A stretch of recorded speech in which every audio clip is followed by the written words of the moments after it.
Hello, this is Dr. Grande. Welcome to this episode of The Murder Part. Tonight we'll be looking at what I think is an extremely interesting case. It's an exoneration case. It's not a high-profile case, but I really do think it's one of the most compelling cases we've covered so far on The Murder Part. It's the Michael Morton case.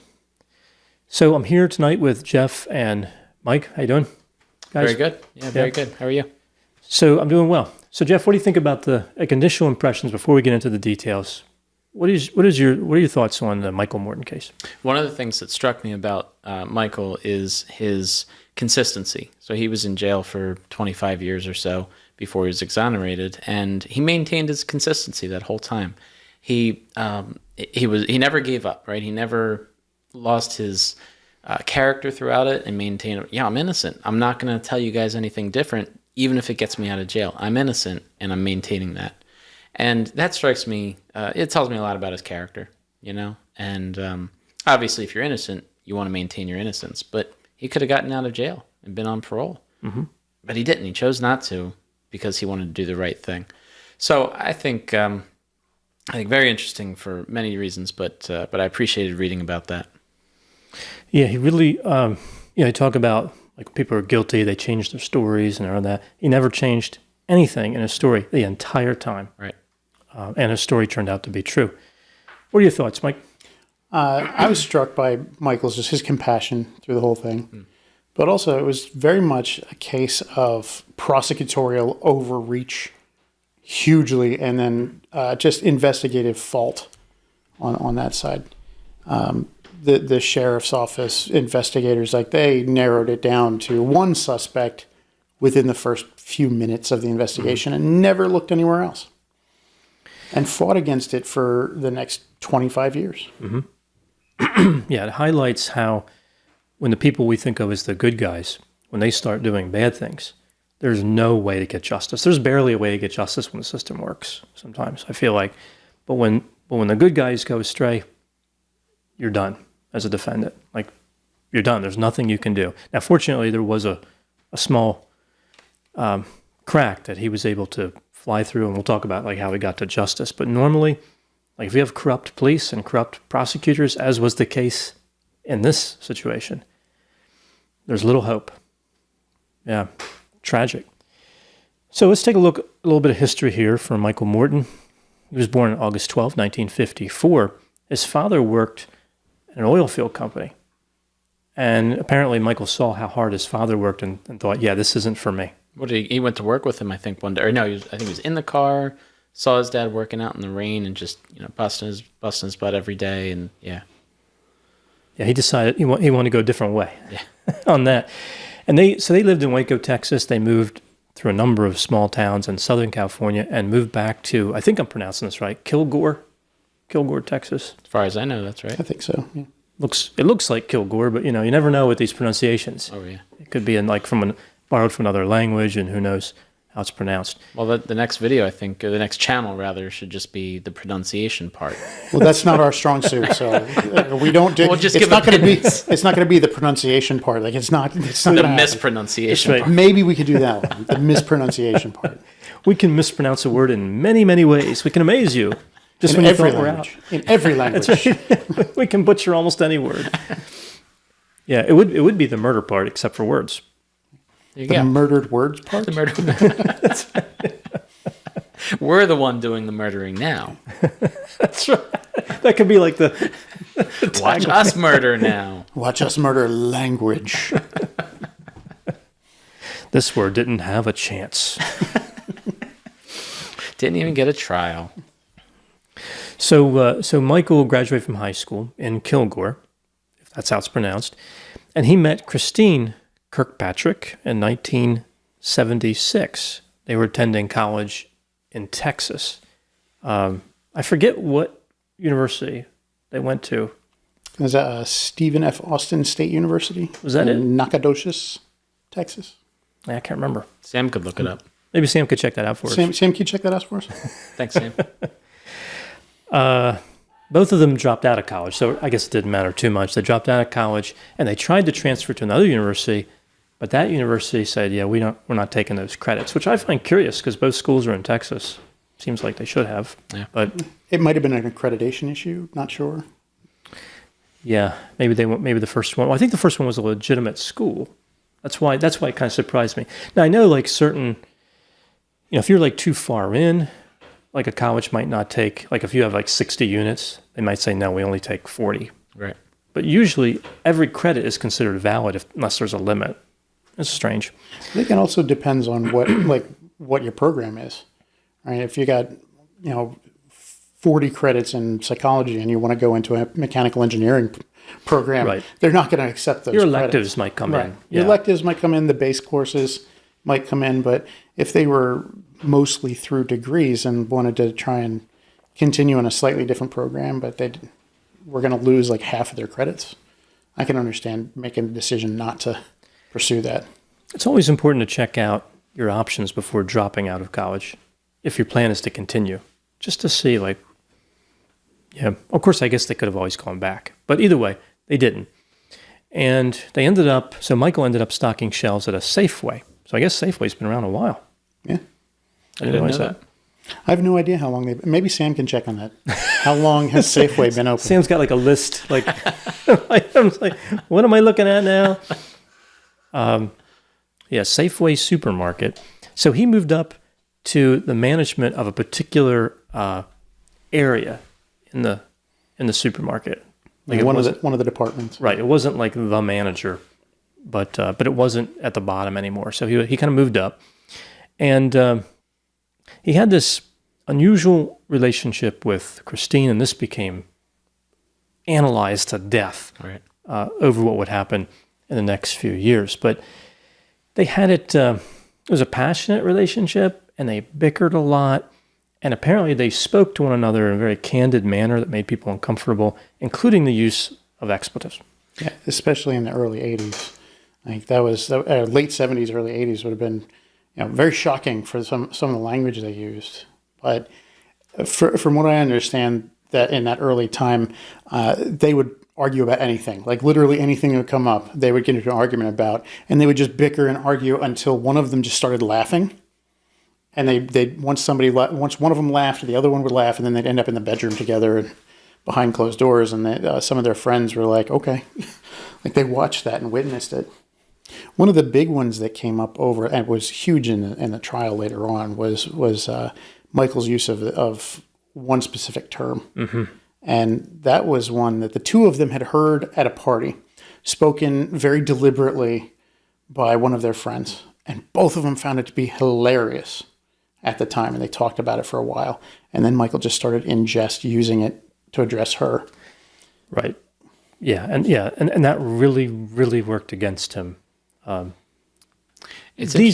sorry, go ahead. These days, I don't know if people would care so much about the expletives, but maybe it was like the disrespect that was, in that, like he didn't respect her. But I think they were really joking.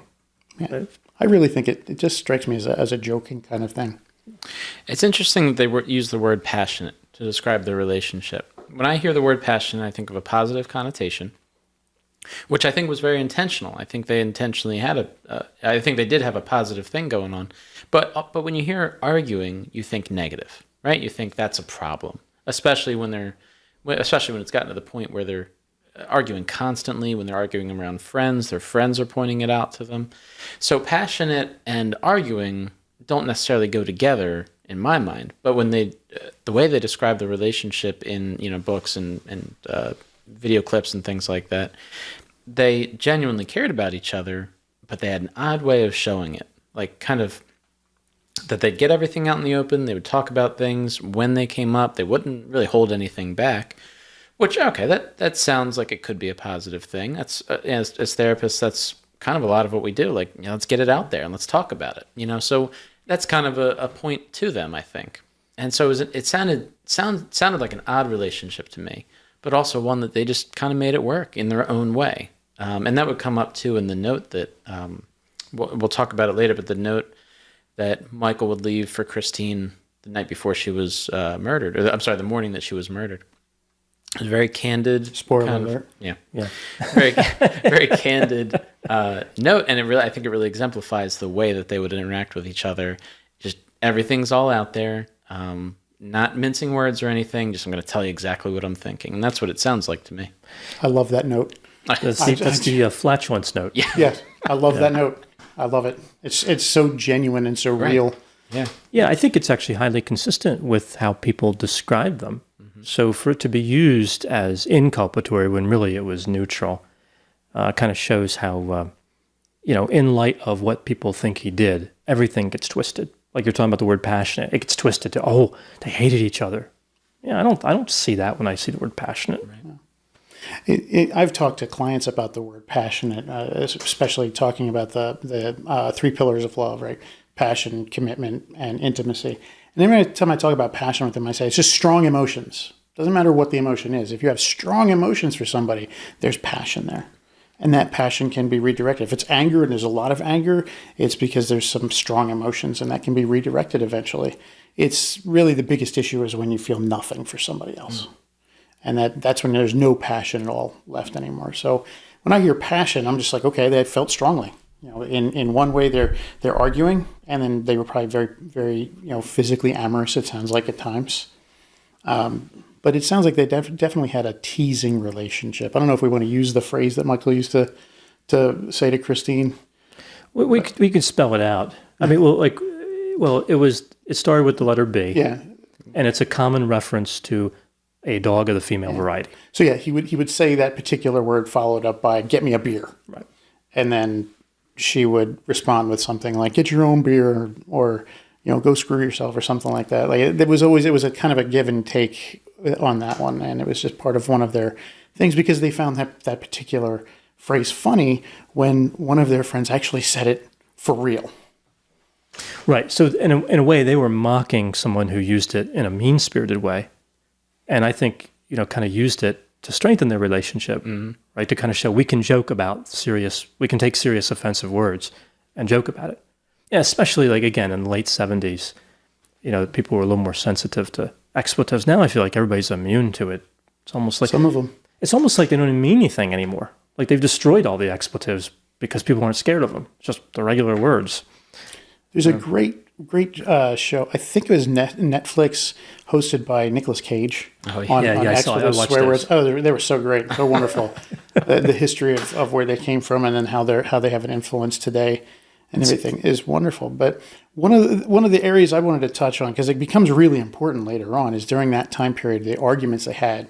One of the particular ones was about landscaping stuff. They were always arguing about landscaping stuff, but Christine wanted to plant marigolds at the end of the driveway. Mm-hmm. And Michael, kind of from what I understand, he didn't think, what's the point? Somebody's going to drive over them when they go to park near the lawn. So they argued about that constantly. But in the end, she ended up planting the marigolds kind of around the mailbox and near the end of the driveway because he didn't put up that much of a fight about it. Yeah. And later there's that becomes a big thing, especially with the one particular witness who just was so offended. Yeah. This was a case of people being offended by things that are a little surprising, but Reading into things a lot. yeah, again, I think murder, and then people just see everything else through that lens. Like, I don't know if that means something. So the couple marries in 1979. Christine miscarries in 81. The couple was devastated. She became pregnant again and had a son, Eric, who becomes a key player in this. He's born in 1983. Now, he had a congenital heart defect. And even back in the early 80s, there was a surgery that was available that could correct it, but it was risky if he was under 30 pounds or 3 years old. So it's kind of a waiting game. He ends up having the surgery right before he turns 3. I guess he made the weight limit. Yeah, I think that it was a really tough time for Michael and Christine because the congenital heart defect meant that Eric wasn't getting oxygen to most of his body. Like his heart was laboring to get oxygen to the rest of his body. So they said that his lips would turn blue if he ran across the living room twice. Yeah, he couldn't be a normal kid. Yeah. Right? They wanted him to play and have fun, and they're watching him suffer, knowing that there's probably a solution coming. But that must have been very painful for him. And I think it was really wonderful for them after he had the surgery, which was successful. That's right. And within days, he was outside running around he immediately turned pink while he was in the hospital and was running around the yard just happy as anything because he could, at that point, he could run. He felt so much better. And I think that Mike and Christine were super happy about that. Yeah, it sounded like a golden age in their marriage. Like they had been waiting for that. And it was a successful surgery. Eric was doing very well. And even though they had a few difficulties in their marriage, overall, I think things were working for them. They did say, though, that it was, it added, of course, it added stress to their marriage because they had to watch him suffer through these things. It was pretty uncertain, I would think. And so, therefore, Michael would say things to friends like he expected Christine to lose weight, or he wanted Christine to lose weight. He thought that they weren't having enough sex, things like that. So maybe you can consider those things separate from the issues with Eric. Maybe those things were just, I don't know about normal, but just things in the relationship they might have gone through anyway. But there were certainly some things, some areas of the relationship that took a toll. There's a toll taken on them by Eric's issues. Yeah, I don't think those particular issues are shockingly uncommon in marriages. I think what people thought stood out was Michael really communicated it to a lot of people. And in the 80s, that was just, shh, don't keep that stuff behind closed doors. Don't talk about that. Don't talk about, just, why are you talking about? And Michael was just like open about it, like, we don't have enough sex. And they're like, okay. So they were kind of really taken aback by how open he was. But he and Christine were really open with each other about everything. So I think they felt they could be open with everybody about everything. Lack of filter, perhaps. Probably. Yeah. It seemed like maybe that was kind of like Michael's nature, maybe. Like just some of you shared a lot of information. And not a big deal when you're not suspected of murder. But it can become a big deal if you are. So we move now to the anything else in history before we move to the night of the murder? No, I don't think so. Okay. Everything's pretty covered. So at this point, they're in a house in northwest Austin. This is a neighborhood, other people around them. That becomes important too. We are in 1986, August 12th. Michael. So I'm sorry to interrupt, but just about 2 months after Eric's surgery. Right. Yeah, it's been between 6 and 8 weeks. Yeah. After, and that neighborhood was still an up and coming neighborhood. There was a lot of new houses being built. Like today, it's a really expansive area with a lot of people, but it really wasn't at that time. It was a much smaller area, but it was drawing new people in by building bigger neighborhoods and developments and things. So, and that becomes important later on because that evening there was a construction site not far from where the Mortons lived. It was like there was the Mortons' house and then a lot that had woods in it behind them. And then right next to that lot was a construction site. Right, so there's a vacant lot in a wooded area behind their house. Mm-hmm. Yeah. So just for some context here, 1986, was that the year that Top Gun came out? Maybe Sam can check on that. Have you been checking on those things we've been asking about, Sam? Trying here. They went to, I guess it's Stephen Austin University in Texas. Okay, that's, yep. Yeah. And how about Safeway, Sam? Oh, no. Top Gun was indeed 1986. Okay. I'll save Sam on that one. Well, just stop recording. We need to know about Safeway before we can move on. I don't think we can do this. I think Jeff's really hung up on the Safeway thing, so we'll have to. It's like we can't move the narrative forward if we don't know when Safeway opened up. Looks like 1915. Wow, 1950. incredible. Safeway's been around for a while. See? incredible. I told you. That just we couldn't. breaks open the whole case. The whole case is broken open by Safeway. So I don't know if you remember or not, but Top Gun had Tom Cruise in it, and Kelly McGillis, and I think Anthony Edwards as Goose in there. Tom Cruise was character Maverick.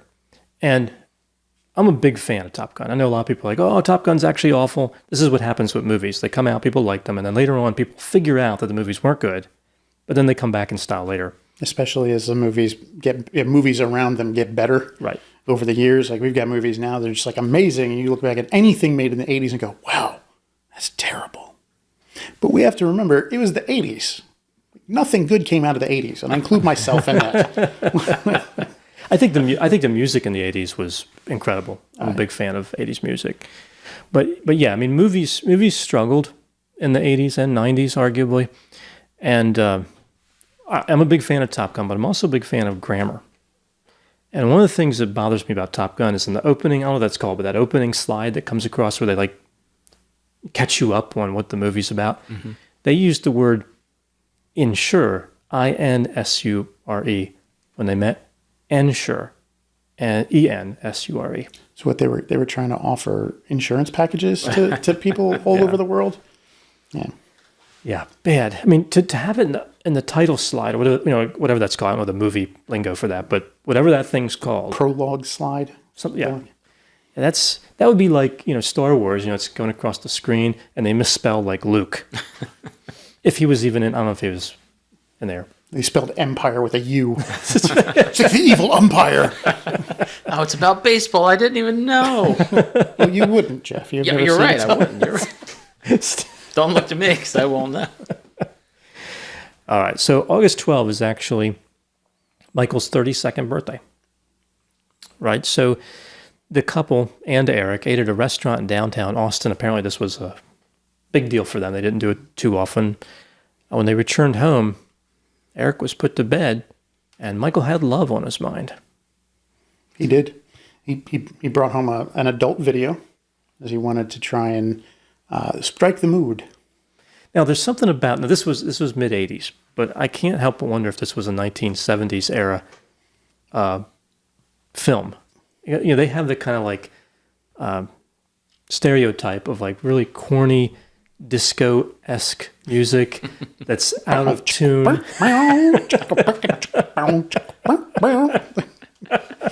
So you've seen it, Mike. Like I've seen a lot of commentaries on those in comedies and things like that. Yeah, Right. So who knows? But I prefer the modern cinema, so to speak. So when I try to put an image in my mind when I contemplate these stories, and that's the sound. What Mike just did there with the music. That's kind of what I'm thinking of for Michael and Christine. But Michael was not successful. Michael Morton, not successful. And Christine, so they were in the living room. I imagine this was like, we're talking 86, so it's like a VHS, probably, right? I think so, yeah. Yeah. I mean, it certainly It could have been Betamax. Right. That's what I was thinking. That would be the other one. Christine fell asleep, and Michael went to bed alone, and he was not a happy camper. Mm-hmm. This becomes, I think, critical later on, I would say. So she came to bed a little later, leaned over, kissed him, saying tomorrow night, meaning there'd be sex that night. The next morning, this is August 13. Michael gets ready for work, and he leaves what I'm going to call the flatulence note. Do we have that note? Can we? I have it. If you Yeah. read it, Please read that for us. I will. I love that note. All right. So this is a note that he wrote to Christine that morning. All right. So this is the morning after his birthday. Nobody was awake before he left. It was around 5:30 that he left, or a little bit after 5:30. Left the note. Nobody was awake yet. Note reads, Chris, I know you didn't mean to, but you made me feel really unwanted last night. After a good meal, we came home. You binged on the rest of the cookies. Then, with your nightgown around your waist, and while I was rubbing your hands and arms, you farted and fell asleep. I'm not mad or expecting a big production. I just wanted you to know how I feel without us getting into another fight about sex. Just think how you might have felt if you were left hanging on your birthday. And then he signed it, I didn't write this down, ILY, and then Michael, or what do you say, Mike or Michael? I don't know, it doesn't matter, but he signed his name. To people who really treasure the flatulence letter, it matters. Well, the ILY was I love you. Right, The right. initials for that. So Yeah, so doesn't seem too significant. I mean, it's a little unusual because it kind of detailed what she did, like what was it, cookies or something? Mm-hmm. Binged on the cookies. Yeah, binged on cookies. And then he said another fight about sex. And I think those words are what become critical. He left this note in the bathroom. yeah. I just think that note is so wonderfully genuine to the kind of relationship they had that he's outright like, you farted and fell asleep. Like, and it struck me as, well, one, flatulence humor is always funny. can't go wrong. No matter how old you are. Right. It's always funny. So it struck me as a little bit humorous. But at the same time, it struck me as just like, okay, this is a guy who like genuinely cares and was he's pouring out his feelings. It's like, I felt like abandoned in that moment. Like I felt that you're falling asleep was speaking something about me, and I was genuinely disappointed, and I'm really upset by that. But I don't want it to be a big thing. I just want to let you know how I feel. To the point we made earlier, that's the kind of thing that, as therapists, at least from my perspective, that's the kind of thing I really hope that my clients do. Tell the significant other, I felt unwanted, as opposed to just yelling at them or just storming out of the house or just whatever else. So, I read this and I'm like, good job, Michael. Like, you really got it out there and you expressed how you felt. And, you talked about farting and stuff. And of course, yeah, that's always funny. But, you expressed how you felt, and that's really significant. And if you guys ever want to, you said that flatulence, farting humor is always good humor. If you ever want more of that, just have a 3-year-old boy around. They're all about it. And probably older than that too, I imagine. But any boy of any age. Right. But that's where I'm like. We're laughing about it right now. I have a 3-year-old boy, and he's all about it. And you know what? So am I. Yeah, so I thought this was a good note and consistent with how people describe their relationship. It did not in any way connote homicide or aggression or anything like that. I was just looking, by the way. Apparently, the adult film that Michael got it's called Handful of Diamonds. It was made in 1981, and according to certain sites, it's rated today as softcore. Yet we'll get to how the jury felt about it later on. They did not interpret that way at all. No, they did not. But it is interpreted today as softcore, and not 70s. Right, so it's close. Early 80s, but still. It might have been some of the same same theme. Might have been some of the same directors and very likely producers working. Who knows? It could have been one afternoon shot in 79, just released in 81. That's right.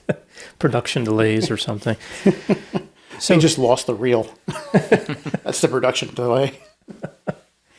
So we filmed see that 7 movies that day. What do you expect me to keep all of them tracked? Yeah, quality is not associated too strongly with those films, right? Like, or a screenplay, or good writing, or good lighting, or good anything. It's just, they're not known for their cinematography skills. No.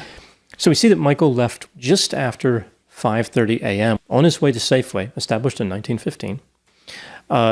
He arrives there at 6:05 a.m. and he clocked in, and one of his coworkers saw him there, and said that he did not look out of the ordinary. It was Mario Garcia, I think. That's right. His name. I think that's right. Mm-hmm. And that he'd actually be a really good friend for Michael for until today. Like, I think so. They're Yeah. actually present. still really good.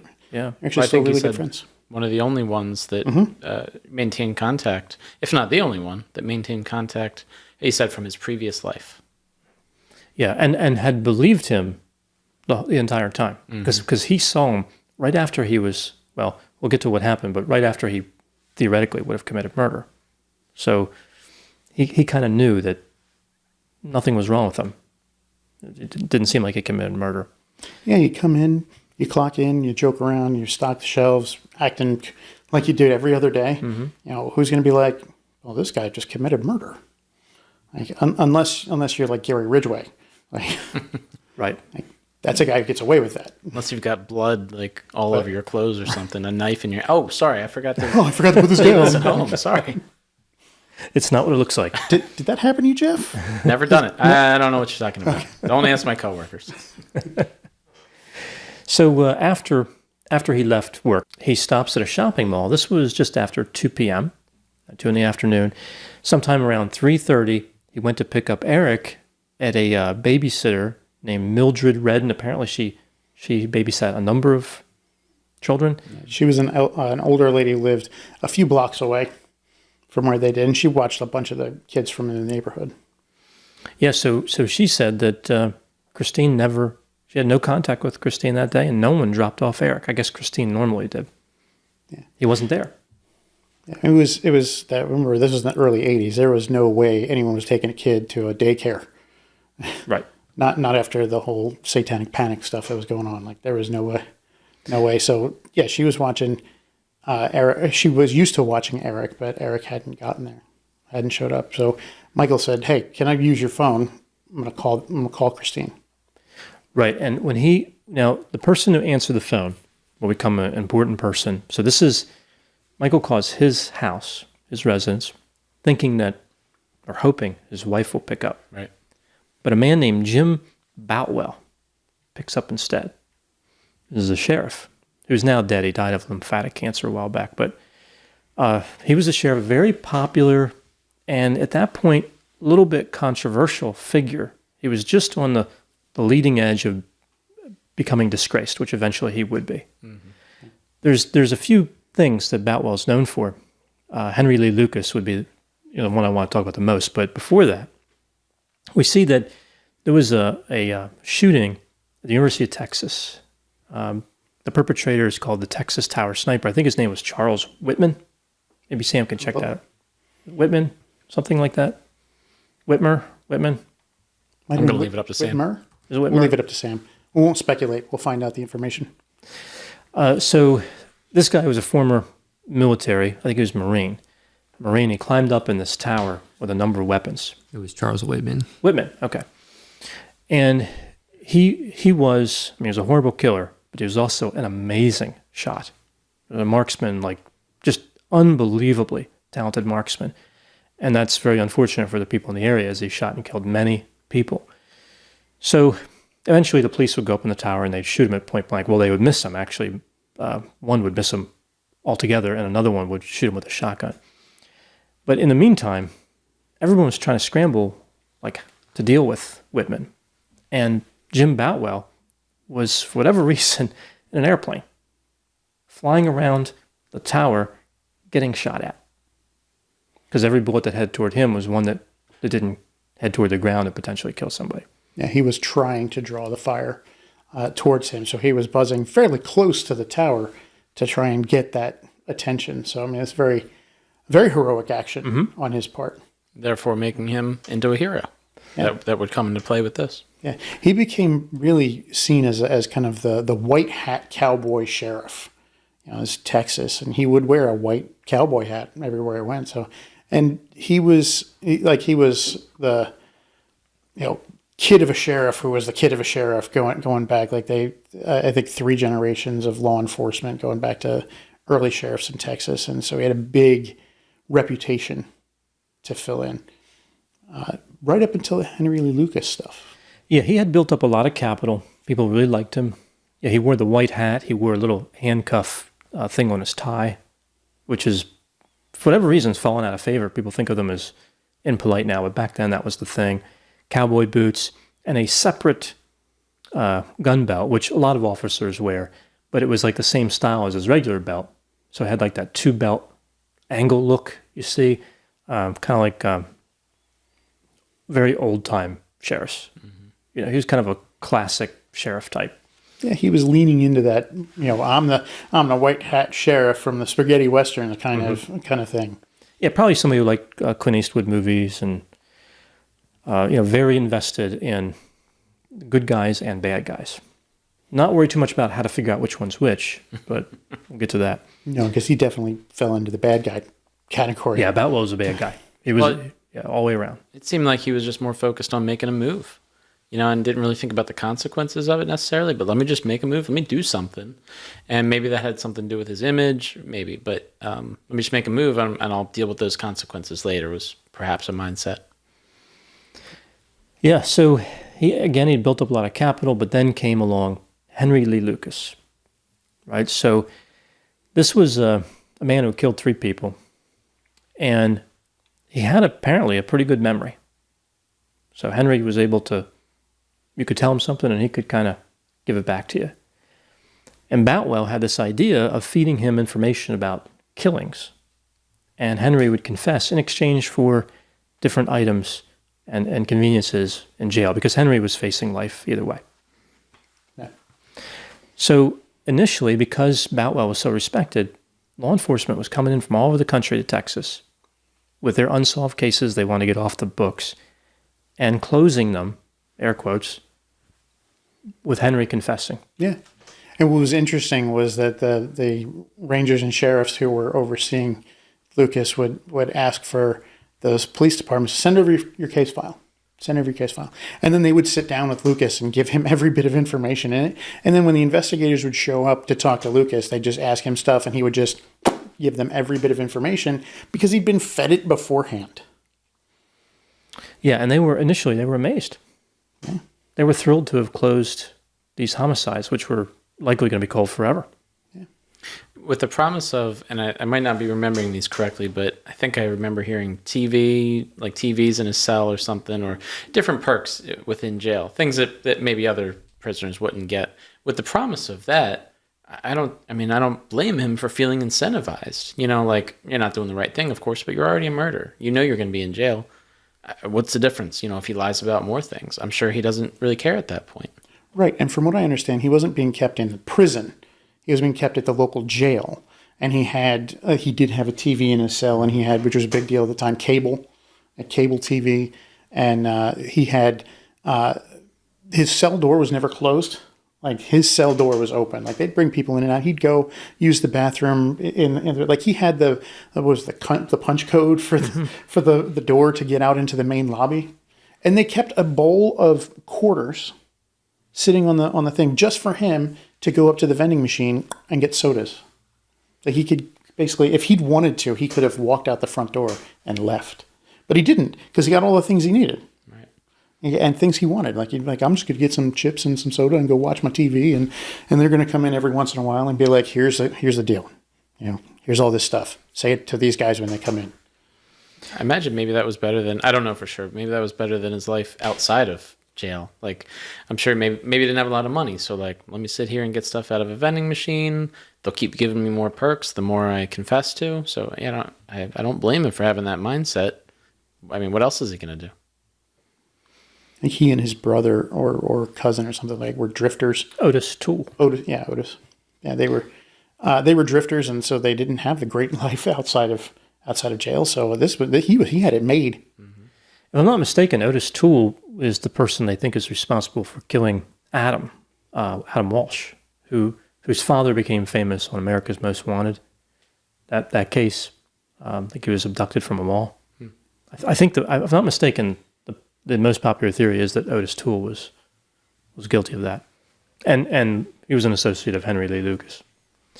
So one of the problems with everything Boutwell was doing was that Lucas was accruing confessions at a staggering rate. He had 600 homicides he was responsible for. That he confessed to, yeah. 600. 600.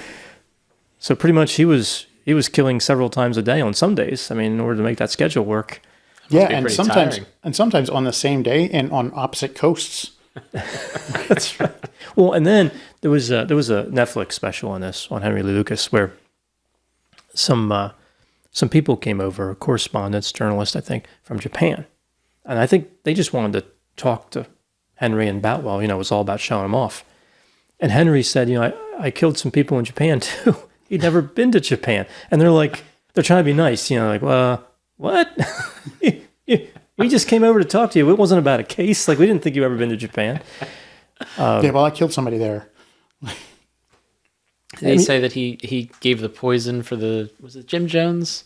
Yeah, he gave the poison Jonestown. For He said Jonestown, right? He claimed that he delivered the poison to Jim Jones at the Jonestown massacre. He's never been outside of the continental United States. There's no way he'd be. Next you're going to hear he's on the grassy knoll, right?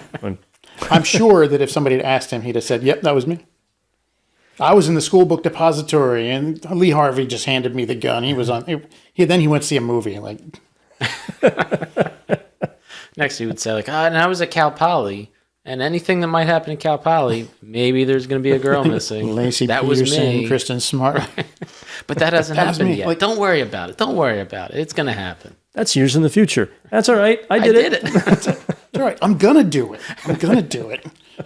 Just letting you know now. I'm pre-confessing. Yeah. So what happened was, law enforcement, they tend to defer to their own. And nobody wanted to just call out Boutwell and say, look, you're just a fraud. He was a fraud. No question about it, in my opinion. But nobody wanted to say that at the time. That came later. And, essentially his reputation just took a hit. was a gentle hit, but it was getting there. And like the more Henry Lee Lucas can confess to things, the more investigators are like, what? Are we sure? And then he started getting some things wrong here and there, and some of the investigators would be like, I'm not convinced that Lucas did this, so they'd investigate further and then find the real killer and be like, you confessed to this crime, but you obviously didn't do it, and it started to snowball. Yeah, eventually Lucas got sideways because the case referred to as orange socks, which the circumstances of it, for whatever reason, carried the death penalty. And I think that one was the first one that Boutwell got him to confess to. oh, that was the first one. I think that was the very first one that got him to confess to. And Boutwell took him down to the scene of where the crime, and it was called the Orange Socks case because the unidentified woman was found. The only thing she was wearing was orange socks. And so that's the only way they had to identify her. They just called her Orange Socks. And Boutwell took Henry Lee Lucas down to the murder scene and kind of was like, okay, tell me what happened. And Lucas was like, well, I strangled her. He's like, no. I beat her, stabbed her. And, Boutwell was like, okay, yeah, you did this. And then went through, and he's like, and then what happened? And kind of walked him through what happened, and then took him back to the station and had him write up a confession, and then rewrote it, and rewrote it, and rewrote it. I think they were 5 times they rewrote it just to get it perfect. And then he signed it and pled guilty, knowing there was a death penalty, which was another one of the reasons why he was so willing to confess to all of these other crimes, because with the death penalty hanging over his head, if he stayed in the jail with Boutwell confessing to things, there was no way they were going to put him on death row. There was no way they were going to execute him. Yes, as it turns out, George W. Bush, was the governor of Texas, who saved Lucas's life, and I think did a lot to finish off the reputation of Boutwell, who was already in really bad shape at that point. Actually, I think he was already dead at that point. He might have been really, really bad shape. But even before all this, his reputation was gone. I was going to say, you might as well call in a psychic at that point. Like, I'm thinking about someone who has the letter B in their name. Sounds kind of like what Boutwell's doing. George W. Bush. You got it, Mike. You're a psychic. Oh my goodness, I'm a psychic. Well, one of the things that never sat right with one of the original investigators of the Orange Socks case was that Henry Lee Lucas had clocked into his job in Florida, 1,000 miles away, like the next day. And Boutwell was just kind of like, no, he had time to make it. Like he had plenty of time. He didn't have time to stop anywhere or do anything. He kind of peed himself on his way, but he had enough time to get there and then walk in and clock in. And then this other investigator, for years, was questioned. And so then he went and looked and talked to some people who saw Boutwell in the area the afternoon prior. And then in the morning before he went to work. And the guy was like, there's no way he was here in Florida and 1,000 miles away murdering Orange Socks. And so he publicized that. And that's when George W. Bush got a hold of it and was like, he didn't do this, so we're throwing that out. He killed 3. He specifically said, we know he killed 3 people. Everything else is suspect, and commuted got rid of the life sentence or the death penalty. Yeah, because the death penalty was on the case that he was now proven to have wrongfully confessed to. Yeah. So Lucas ended up dying in prison. He wasn't executed; just died in prison. So going back now, we go back to August 13th, and we've kind of told the backstory of Jim Boutwell. This is the guy. Yeah, and this is just at the beginning of the realization that Henry Lee Lucas is kind of a fraud. Right. Like some places outside of Texas are already seeing Boutwell as being like a fraud, but in Williamson County, where this happened, he was still seen as a great hero. Mm-hmm. I just want to add that there's a report in the spring of '86 that came out about Boutwell, but it hadn't necessarily kind of made its rounds, or it maybe wasn't as well known at that point. So a lot of people still saw Boutwell as a hero, but there was a growing number of people that were suspect of him and just not really sure that he was really doing what he was supposed to do. Yeah, he was in a strange place career-wise, and it probably would have been helpful for him to get a clean conviction on a case like this, right, where there were no witnesses, not much in the way of physical evidence pointing to anybody they knew. But we see that Batwell kind of forces things. But before we get to that, Michael drives home. Batwell's there with, I think, was it Sergeant Woods? Mm-hmm. Yeah. Don Woods. Don Woods. He was the lead investigator, I think. And, right away, they think Michael did it. They tell him that his son was alive, but his wife was not. And they said that he had no reaction when he heard about Christine's death. Which is odd because before Boutwell said she was dead, he was trying to force his way into the house, and other officers had to restrain him, especially since they hadn't said that his son was alive. He's like, what's going on? Trying to force himself into his own house. Right. And they had to restrain him. And then they said, your son's okay. And he kind of started to calm down. He said, but your wife's dead. And then Michael just kind of went blank. I'm trying to put myself in Michael's shoes. When you make that phone call from the babysitter's house and a man picks up the phone. Now that right there, that would make my heart sink, right? Because that could be a number of things. It could be somebody in there that's not supposed to be there. It could be somebody, obviously in this case, where something bad had happened and they're police or whatever. I can only imagine how Michael felt. He calls his own house and a man picks up the phone, doesn't give any details, and just says, you need to come here and we need to talk to you. Like, I can't even imagine how I would have felt at that point. Which it's no wonder that the babysitters said later that when he hung up the phone, she turned around to give a kid a toy or something like that. And when she turned back around, Michael was gone. Didn't even see him leave. Didn't even see him leave because he was just out the door so quickly. Right. I can only imagine what he was experiencing at that point. And so they brought him inside the house and sat him down at the kitchen table to talk to him, Boutwell and Woods. And there were other officers traipsing in and out the entire time. And the thing that got me about it was the Coca-Colas. Right, they filled the sink with ice. They filled the sink with ice, threw a whole bunch of Coke cans in there, and just would come along, grab a can, open it up, drink, while they're investigating this crime at a crime scene. And they're smoking and just putting their cigarette butts out on the floor. I'm not sure whether Michael and Christine smoked at the time, but I'm sure if they did, they had ashtrays. And if they didn't, it was incredibly disrespectful for them to be just... Also, I mean, what if the killer smoked? Mm-hmm. Now you're going to commingle. I mean, it was a terrible, like right from the beginning. I mean, Boutwell was in charge, so we know it was going to be terrible. But it was terrible even outside of him.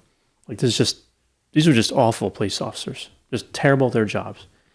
And I don't know if we see any exceptions to that with this crew. Like they're just ghastly. So here's what happened. Of course, Christine had been murdered sometime after. In reality, sometime after Michael left, but the police didn't know that, so they just knew she was dead, and she had been alive the night before. Her body was found by a neighbor because the neighbor saw Eric wandering around the front yard. Now remember, he's 3. Elizabeth G. was her name. Elizabeth G. They lived next door for a couple of years. No, G-E-E, right? G-E-E, yeah. Mm-hmm. G-E-E, Elizabeth G. She would occasionally babysit for Eric, and she'd watch him for a little while here or there. But yeah, she got up and saw Eric just wandering around playing in the front yard, and was when he's supposed to be at daycare. Wearing only shirt and a diaper, from my understanding. Yeah, so she went in and she found Christine's body was lying on the waterbed, and the comforter was pulled over her face. Just a terrible idea. Waterbeds are just terrible. My parents had one when I was a kid, and I kind of wanted one, but then I slept on one and I was like, oh, God, this is awful. Well, I think they're awful. I think waterbeds are awful, but especially waterbeds from the mid-'80s, when leaking was a common and almost expected phenomenon. Yeah, and a very expensive one, too, because there was no easy way to fix that. And then you ruin your carpets, and if you're on a multiple floor, you can ruin the ceiling below. It was bad. I've never thought they were comfortable. I never got it. They have to be heated, right? They have to be you have to feed electricity into them because otherwise it'd be very cold and clammy, I guess, with the water. I don't get it. I never thought about waterbeds that much, and I've never tried one. Now I want to, but also I don't want to, based on your recommendations. So I guess I'll avoid it.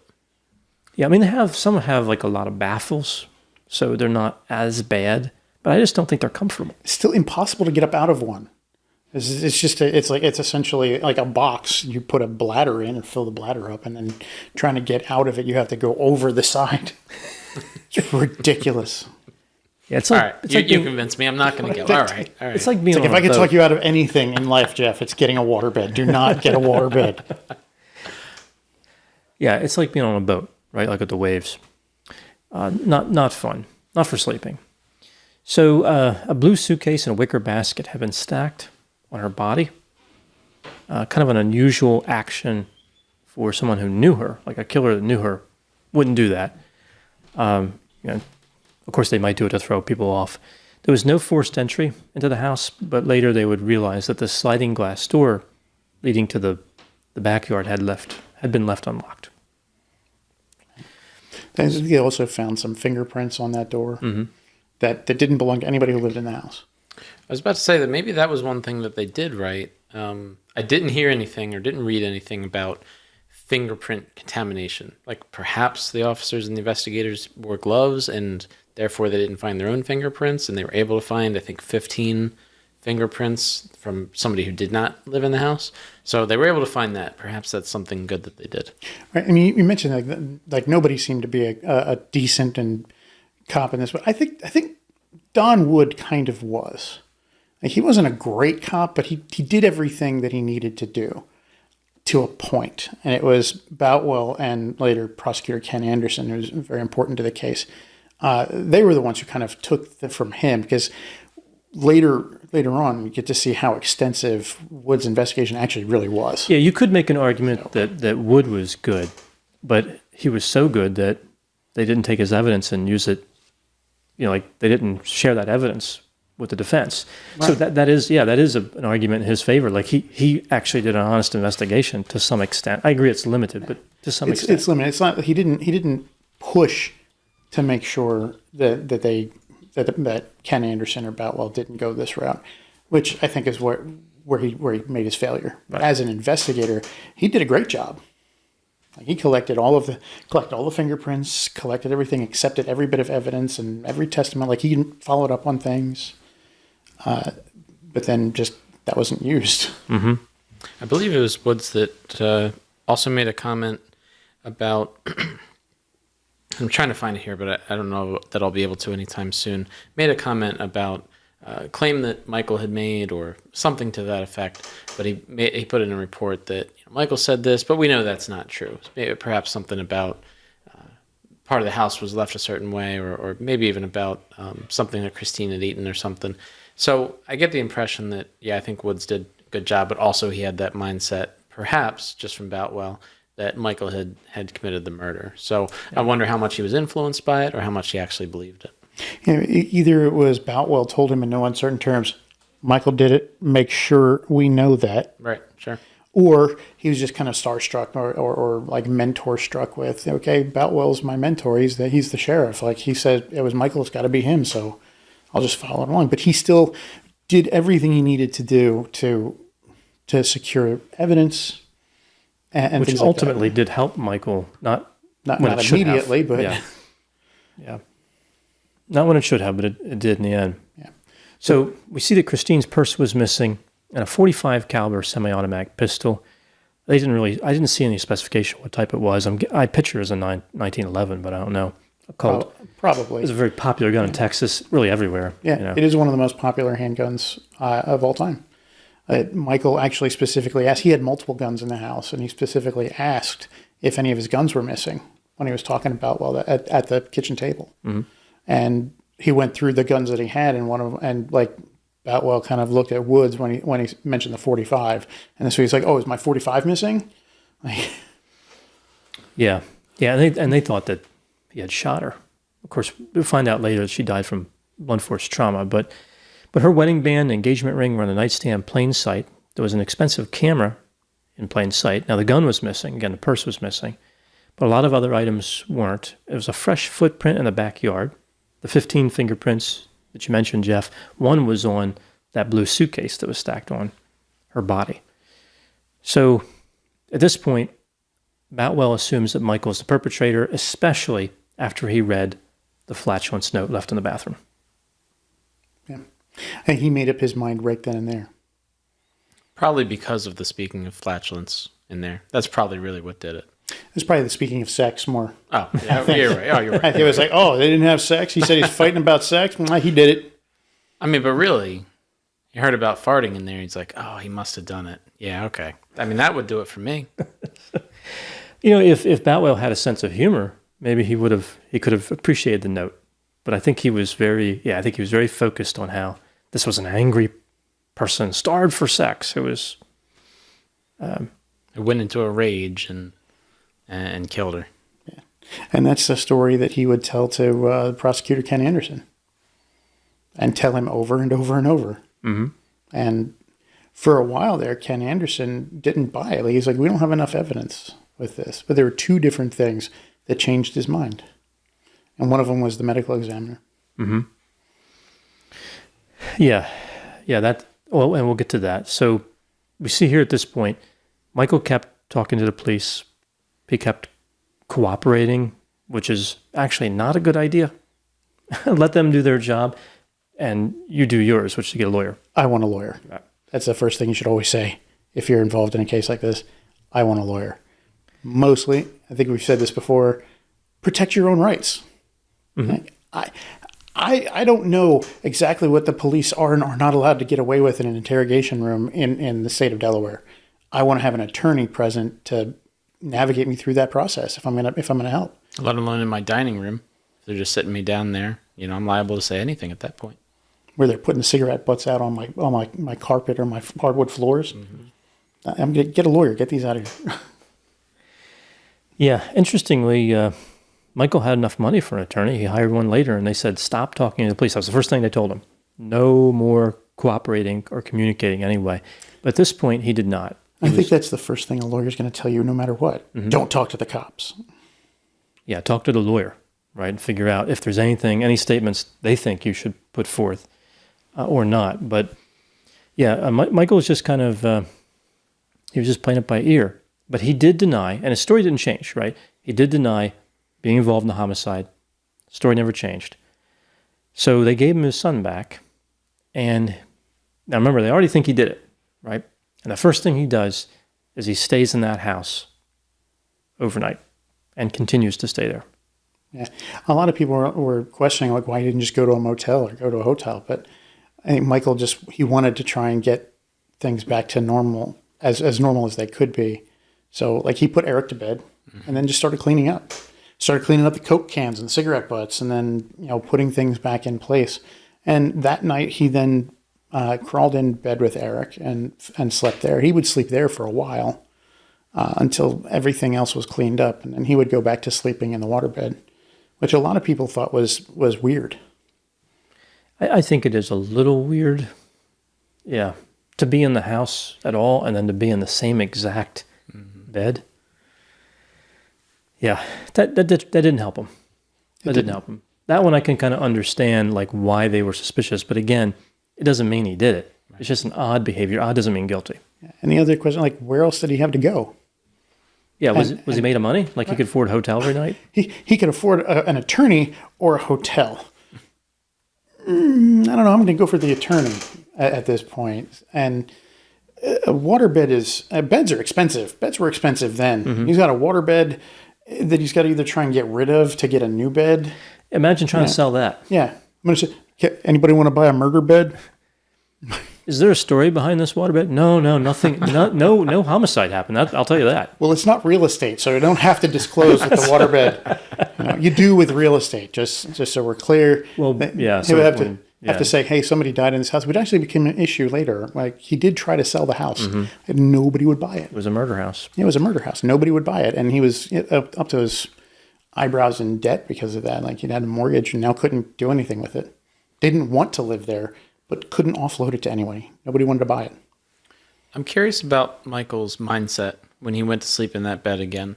I don't know what I don't know what anyone could be thinking when they would do that. Personally, I don't think it's something I would do. I think that would be really difficult for me to even be in the house at all, let alone in the room, in the bed.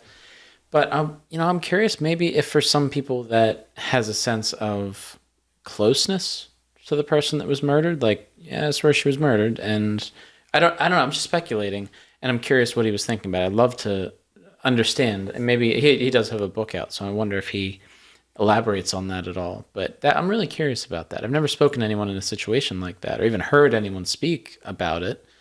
And you guys have any thoughts on what somebody might be thinking during a time like that? It might have been about her smell, like trying to stay connected to her, Sure. having her smell there. Even on like fresh linens, like they've been sleeping in that same bed. Her smell's going to linger. It's a good point. In the wood and on the plastic of the underneath. It's gonna stay there, and so sleeping on that bed could help kind of bring him back to that. And I'm sure he did more than one night of crying. Oh yeah, on that bed. But one of the other points about the bed was he was cleaning that up, and Eric came in the room and asked him, he said, "Do you know the man who was showering who was in the shower with his clothes on?" Yeah, that happened later, and at that point, he wasn't feeling too generous to communicate with the police. He didn't want them anywhere near his son. He started to distrust the police. right. A little late, and that was probably one thing that should have been communicated in some way through an attorney, but that was important evidence. But yeah. But before we move on, what's really important about the trying to sell the house was that he was trying to make sure the landscaping was good. Right. And the marigolds that Christine had planted were wilting. It was late summer. It's August. The marigolds have been wilting. Nobody's been watering them for a while because that was Christine's job. And she's obviously not doing it at that point. So he, trying to spruce up the house and make it look good to be sold, he took his weed whacker, went down and just cut them all down. And that would be a real sticking point later, like the fact that he cut those down with a weed whacker. Yeah, because the neighbor, I think it was Elizabeth G. Yeah. You mentioned G. Yeah, she saw that. Yeah, and she was mortified. She did. Well, she was really struggling with a lot of PTSD kind of stuff, some trauma stuff from having discovered the body of Christine, because she went in and saw that, and this was the thing I say. There were two things that Ken Anderson would change his mind about. One of them was Elizabeth G. Because Boutwell or another officer would be coming home, would come over to her house daily to talk to her and to try and change her mind. And they played up this angle of Michael's this terrible monster. Like they told her that he was dealing drugs out of the house without actually telling her that. Like they said, he could have been doing these things. He could have been doing this, could have been doing that, could have been all these things. And she would tell him, like initially, she said, oh yeah, he would say this stuff to her and it wasn't a big deal because she responded this way. And then like weeks later, it would be, he said this and she was mortified and she would break down in tears. And they really colored her memories of everything. And when she saw him cut down the marigolds, that became something huge snapped inside her. And she, when she went to Boutwell at that point, she's like, I will testify against him. And that was a big deal for Ken Anderson, the prosecutor later. Yeah, and she really was surprisingly, the key witness, considering she didn't actually know anything relevant to the actual homicide, other than seeing the scene first.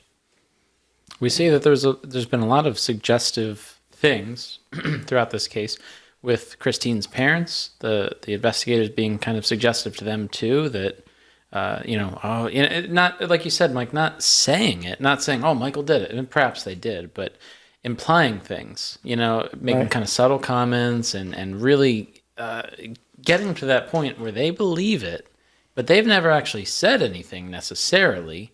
And so, yeah, there's a lot of tactics being used there, very subversive. Right, like Boutwell had a meeting with Michael and Christine's parents, right, and at that point, they were all on the same side. Like, they didn't believe that Michael done anything. They had no reason to believe. And Boutwell sat down with him and was like, I've got all of these things. I've got some pictures I'd like to show you, looking at her parents. And he's like, I got these pictures I want to show you, but I can't show them to you while he's in the room.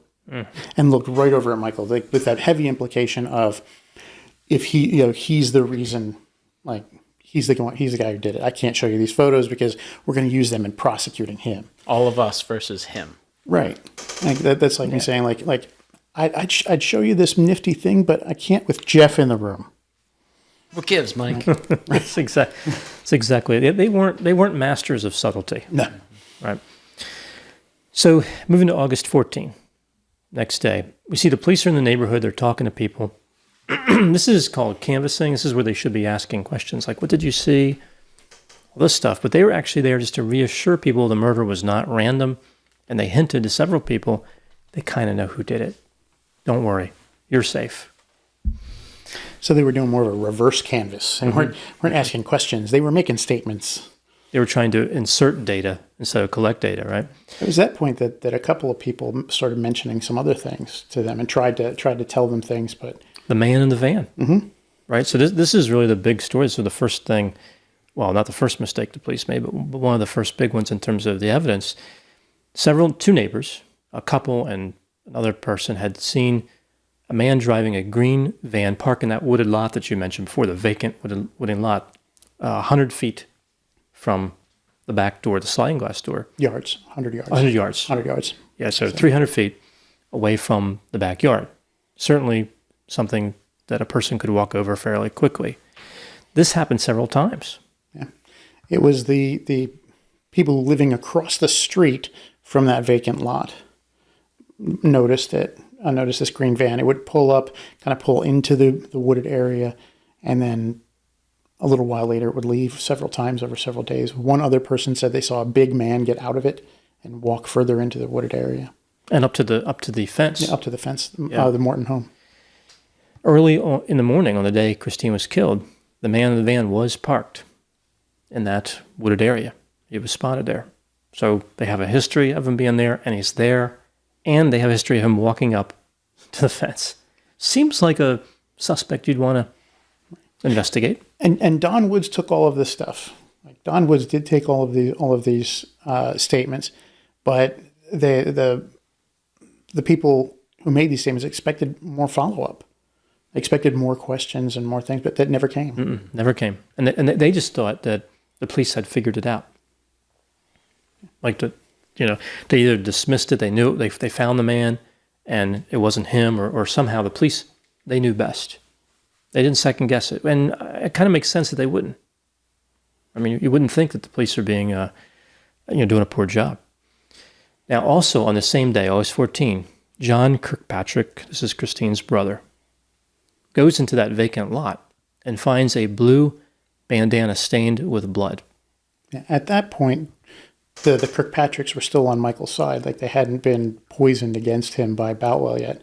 So they were under the assumption that somebody broke into the house. So they saw, they knew about the footprint that was found. So John went looking. It's like, hey, maybe he went this way, and started looking, and he found the thing, and he put it in a plastic bag and turned it over to Don Woods. Mm-hmm. The unfortunate part is that it wasn't the police that found that, right? So they didn't make the effort to go searching. Had to be a family member. So perhaps that speaks the most to how the police had definitely honed in on Michael, and they weren't looking for anything else. They just wanted to make sure they got Michael. And it's a shame that it would get to that point of a family member having to go do that, and really thinking probably that this is very important. This could really come into play to figure out who did this. But the police didn't see it that same way. Yeah, and Boutwell dismissed it completely. Yeah, even when they found it, right? Even when they're like, oh yeah, you have this. They're like, no killer would run 100 yards away from a scene. Well, eventually they would. What? If his van's parked there, he might not have to run either. He might just walk that way. Right. But Boutwell also was like, that was found right next to a construction site. It was one of the construction workers. They had it. Somebody must have had an accident, was bleeding, and they tossed it. They completely dismissed it. So it has nothing to do with this case. Yeah, one of the construction workers could have been they didn't even think about, anything. So the next day, August 15, so one more day, a store in San Antonio, Texas, reported to the police that someone fraudulently used Christine Morton's credit card. I remember her purse was stolen. So this was about 90 minutes away from where they were at in Austin. The store was. Right. Yeah, so, I mean, not only could he go 100 yards, he could travel for an hour and a half. He could go anywhere. What do you know? Well, he's got a van, so I would think so. But without the bandana, can you go anywhere without a bandana? I don't know. He's not going in style. That's for sure. So the autopsy then came in and revealed that Christine was not sexually assaulted and died sometime between 1 and 6 o'clock in the morning. This is story number 1. This changes a few times. Right. Right. Now, there was no sign of sexual assault on her, but they noted that there was signs of semen on the sheets Right. near her, which became a huge point during the trial. At this point, with no DNA or limited DNA technology in mid '80s, maybe some limited, but nothing on this case. Very little. They didn't really know anything about that. Later on, that would become very important. They didn't have any data from it at this point, although they would assume the worst, as we'll get to. So Boutwell's positive. Michael's guilty. At this point, positive. I think he was positive 5 minutes in, really, 10 minutes in. He read the flatulence note and was positive. That did it for him. And he turned Christine's parents against him in a not-so-subtle manner that you talked about. The investigation produced no physical evidence connecting Michael to the murder. It should have pretty much closed it, right? There was nothing. Yet somehow they kept investigating as if he was the only person who could have done it. You would think, at the very least, that would open up other possibilities, like a person who could travel 100 yards after committing a homicide. The husband did it. Husband always did it. They always did it. 100%. Right? The husband did it. Yeah. So at this point, this is where we see the conversation that you talked about before, Michael, with Eric talking about, who is the man with the mustache. Michael hires attorneys. Well, he didn't say the mustache to Michael. He said, do you know the man who was in the shower? That's right. With his clothes on. With his clothes on. That's right. Because it was the man with the mustache would be talked about later. The mother-in-law. Like the mother-in-law, yeah. Yeah, so right after Christine's mother-in-law, she would report, and this does go to the police. This is where they first find out about this. Don Wood had a full transcript of it, of the conversation. And it's interesting that the mother-in-law took down and wrote down everything that Eric said. Like as soon as she noticed that this might be important, she started writing it down. So she was able to verbatim repeat what Eric had said to Don Wood. And Eric specifically said that his dad was not there. Yeah. Right. He said only Mommy and Eric was there. Right, and the monster, this was the suspect, had red gloves and a big mustache, which you think would really narrow it down. But again, we're talking about mid-'80s, and there was still some carryover effect, especially in Texas, with the mustaches. Right, so we're looking at a guy with a big mustache who can run or walk 100 yards After killing, yeah. to a green van after killing someone and taking a purse and a firearm, a couple of other things. Yeah, Yeah, it must have been the husband. the husband. Can a husband move 100 yards? No, he goes to work at Safeway, That's right. established in 1915. That's right. Been around a while. Impressive. See, place. we're still talking about this. I told you guys this was it important. was the key detail that no one caught. Everyone who watches this podcast is going to remember Safeway, 1915. And then they're going to tell all their friends just because of that detail. I told you.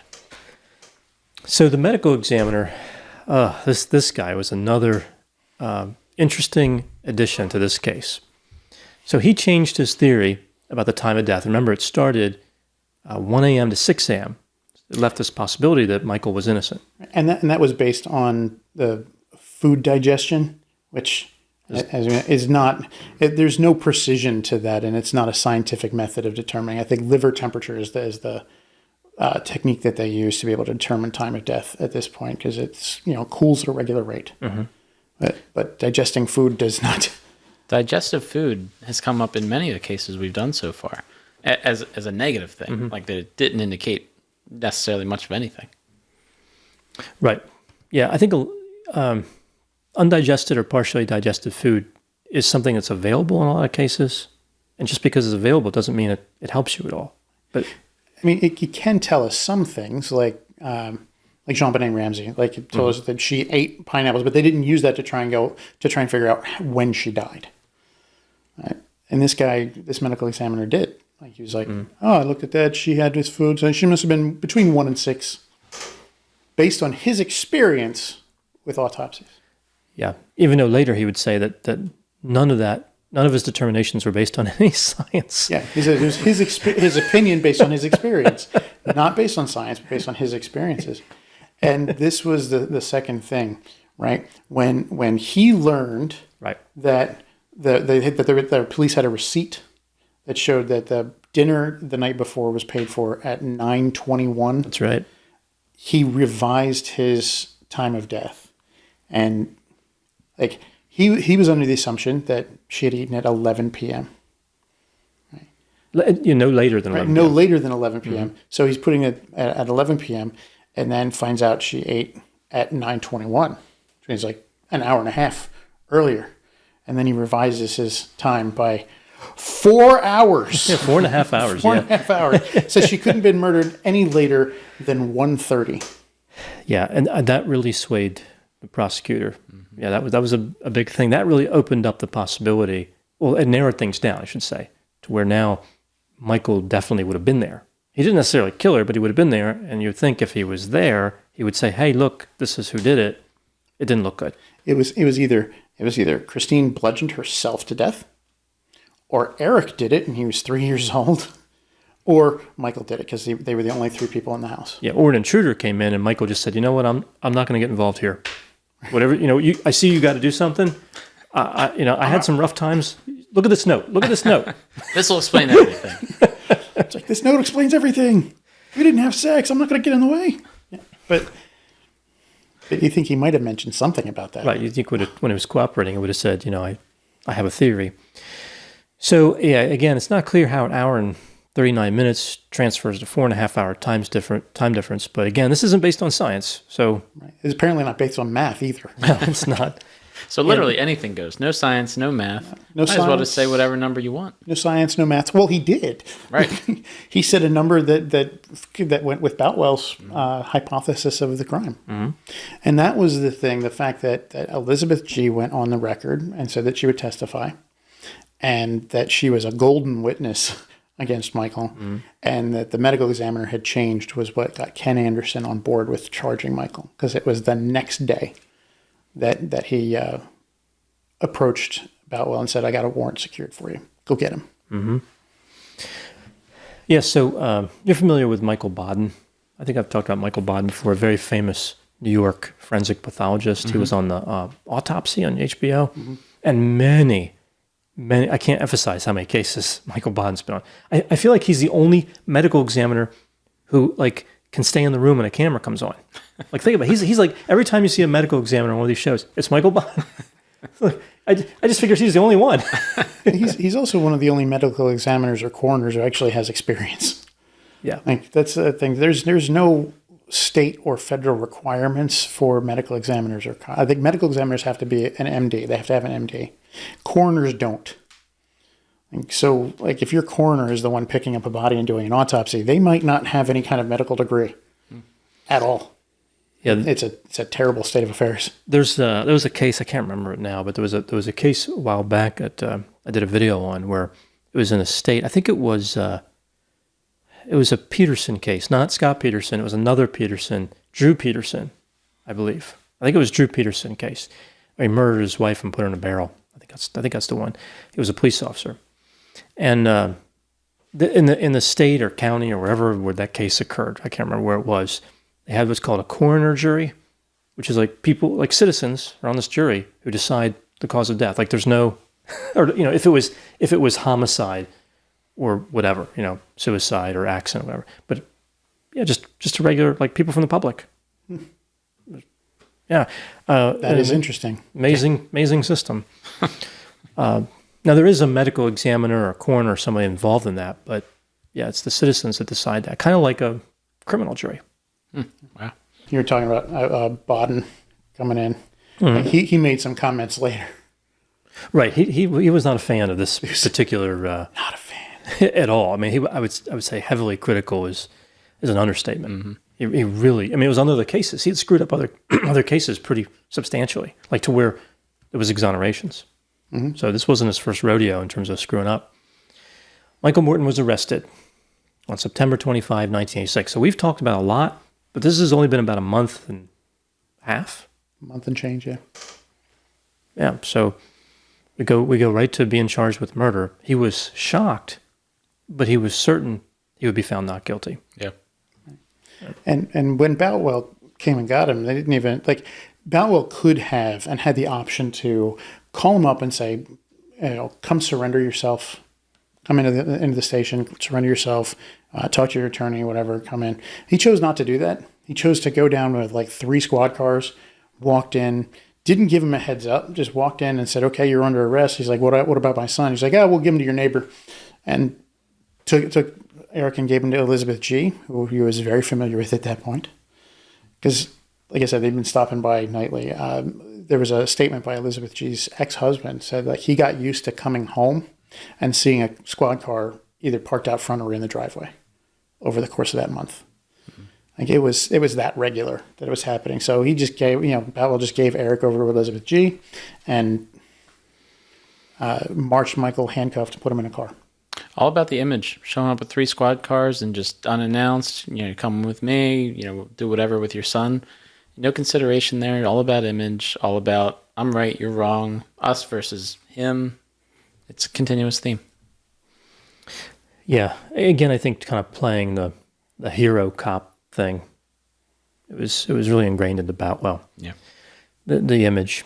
So 2 days after his arrest, the police received a canceled check for $20 that Christine had been given prior to the murder. The check had been in her purse. Someone cashed it using a forged signature. And this is where, I think you might have mentioned this earlier, Jeff, this is where the police said, we know that couldn't be the case. Like they dismissed this evidence.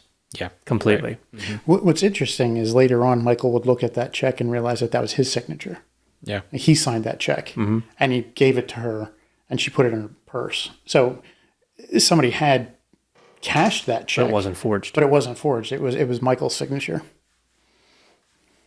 Yeah. So interesting. So you have property now that had to have been in her purse that shows up in 2 different places. What they believe was a forged check and then the credit card fraudulent usage, which they knew was not Michael. Yeah, they'd been around him so frequently and he was still going to work. So, I mean, they really had reason to believe that they knew exactly where he was at the whole time. Mm-hmm. Yeah, so I don't know what they were thinking. They think he had a conspirator, that he sold he got rid of the purse and somebody picked it out of the trash. That's probably what they thought. Like he dumped it on the way to work on Safeway, going to Safeway, and somebody picked it up and they were the ones running around not knowing it was a murder victim and implicating themselves. So he's released on bail in October. Trial starts February 10, 1987. Michael makes no preparations for the next 25 years. Right? He's positive. He couldn't imagine that he was going to be convicted. So they have nothing because he knew, I didn't do this. Mm-hmm. They had no reason to believe that he was going to get convicted. Made no, you alluded to this, but he made no preparations for Eric either. Did have him go stay with anybody else or anything like that, long term anyway? Mm-hmm. Yeah. Yeah, it was, he had confidence in the justice system still, although I think that would erode pretty soon. So the prosecution's theory of the crime, pretty straightforward. All the things we mentioned, the sex denial. They said that there was 4 dresser drawers that had been pulled out. They said he must have done that to make it look like a robbery, a burglary. He wrote the note to make it seem like Christine was still alive. He took the purse. He took the pistol. He dumped them on the way to work. And they had that whole thing with the autopsy, with the food stuff. So they had the timeline to where, in their minds, it had to be him. And the medical examiner at the time he was on the stand did state to the jury that it was just his opinion. It wasn't scientific. He said this is not scientific at all. But Ken Anderson, in his closing statement, used the phrase medical science 7 times. Mm-hmm. 7 times. Specifically referring to the testimony. Yeah, specifically referring to that testimony. Ken Anderson was also like a fire and brimstone, like black and white. There's good guys and there's bad guys, and we're going to get the bad guy. And so Michael Morton was the bad guy in this case, and he played up the rhetoric. He played up the emotional aspect of things. Like he really pushed that. He was the kind of guy who would tell a jury, like, when you go home tonight, you're going to lock your doors. You're going to check your windows and make sure they're locked. isn't it a shame we live in a country where the good people have to lock themselves inside and the bad people run in the streets?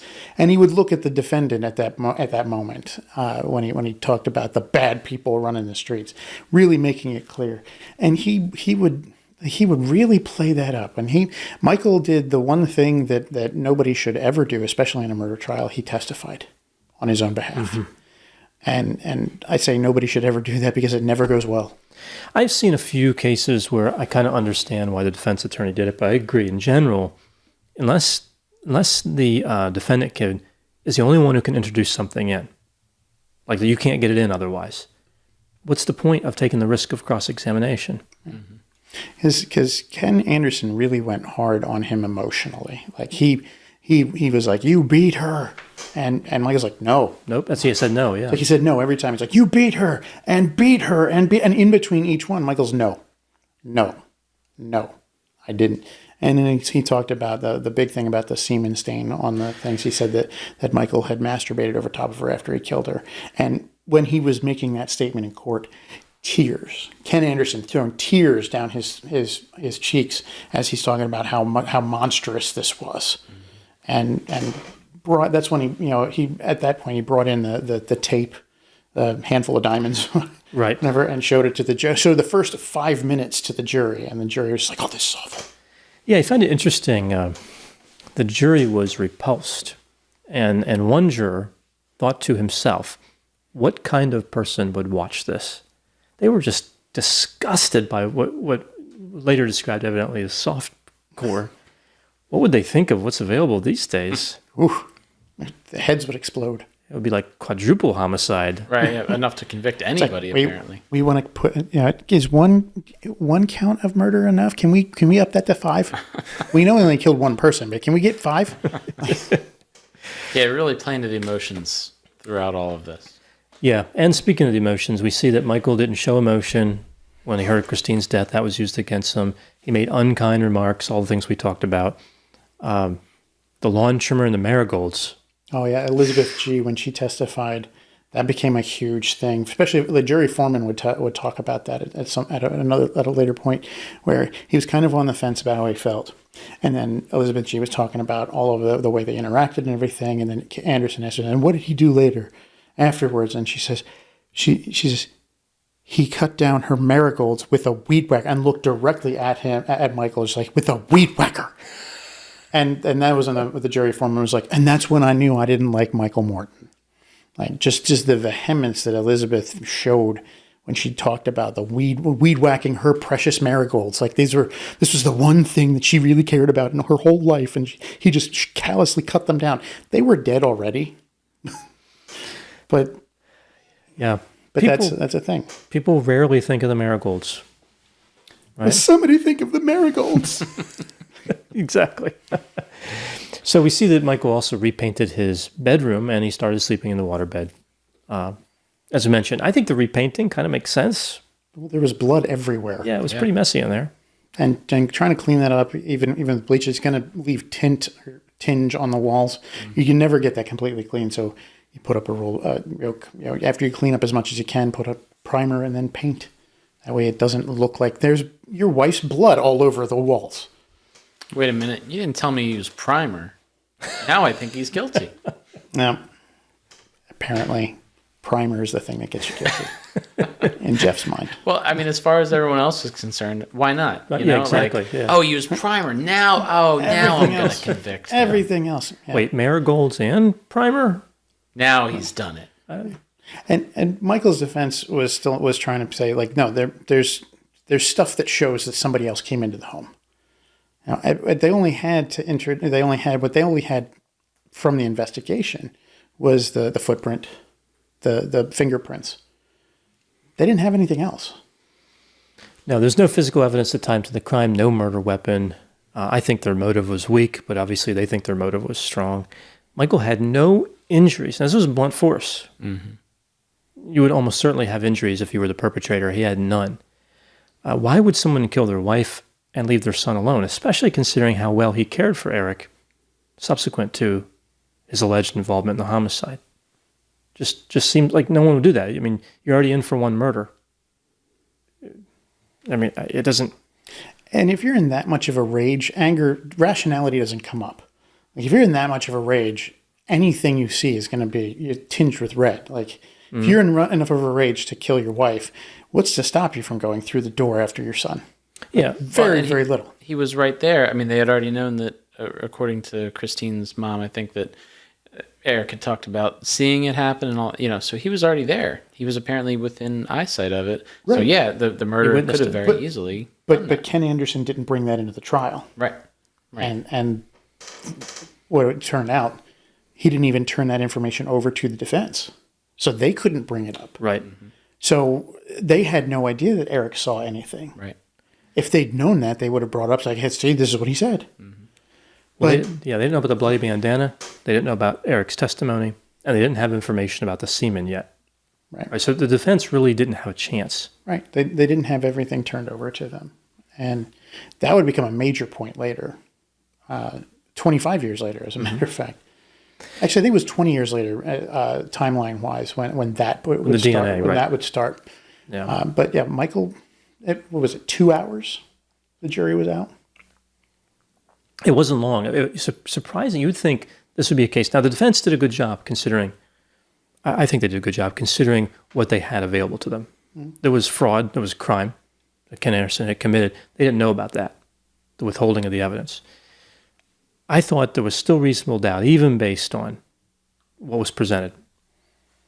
I thought there was a boatload of reasonable doubt. I agree. But Right. but when you have rhetoric and emotions running high, and you don't like the person who's sitting at the defense table because of this, and the thing when they showed the pictures of her body, and Michael did cry at that point, the jurors, they had been colored by the rhetoric so much that they looked at that and said, well, that's just tears of guilt, not tears of grief. Right?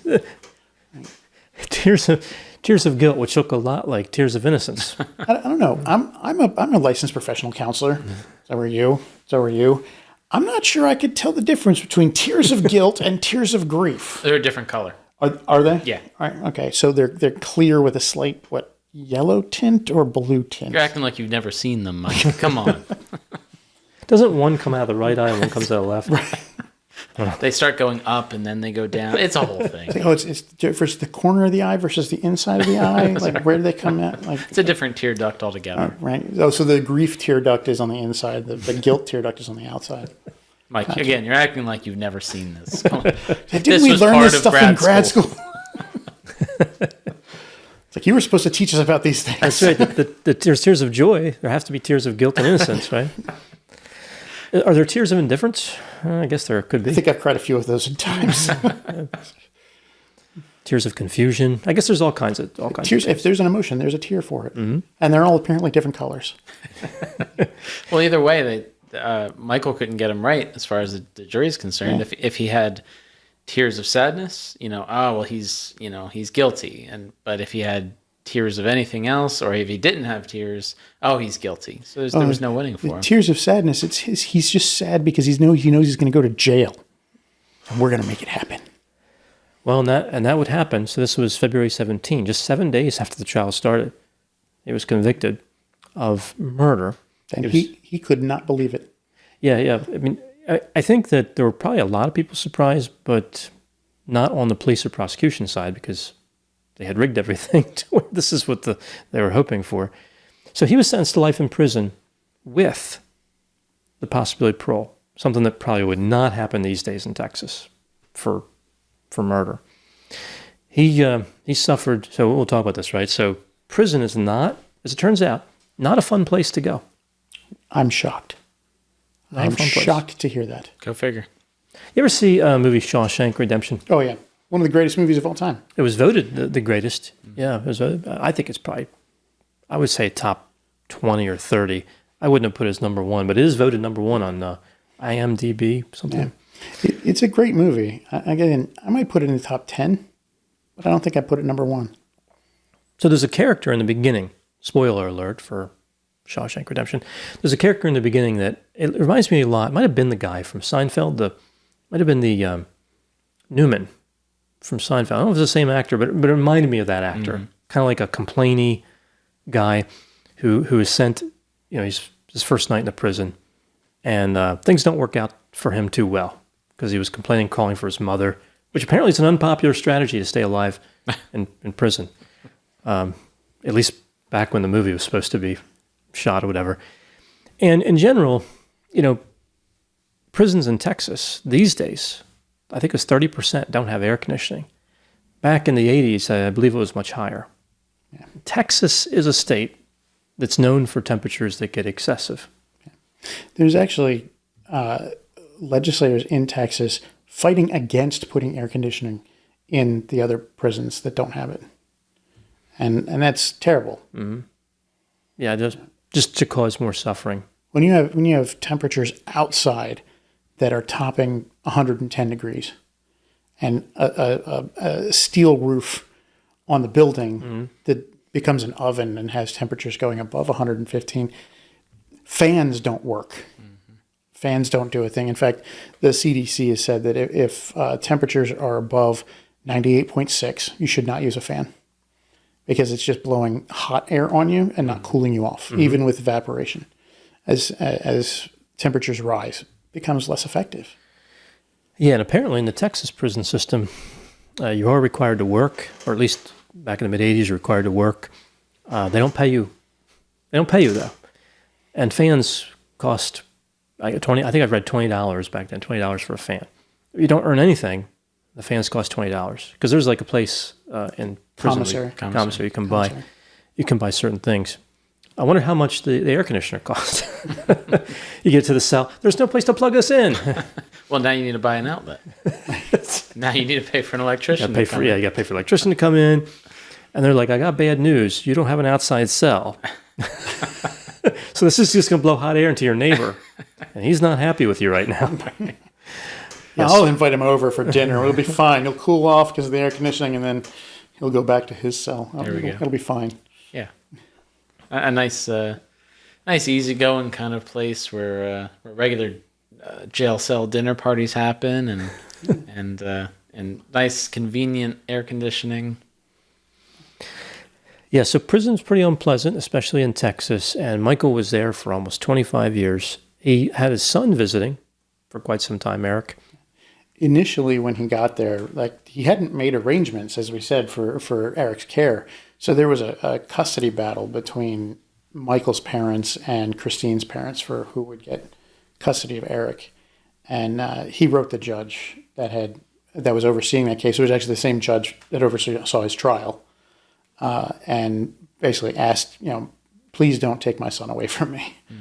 Make sure that I have some ability to see my son. And ultimately, his son's custody of his son was given to Christine's sister, Mary Lee Kirkpatrick, and the judge did say twice a year, Michael, you get to see your son twice a year. And so Mary Lee, she didn't like doing it, but she would take Eric to those visits twice a year. Mm-hmm. When he's turned 13, though, Eric changed his mind. And Michael didn't fight it or complain, just dealt with it.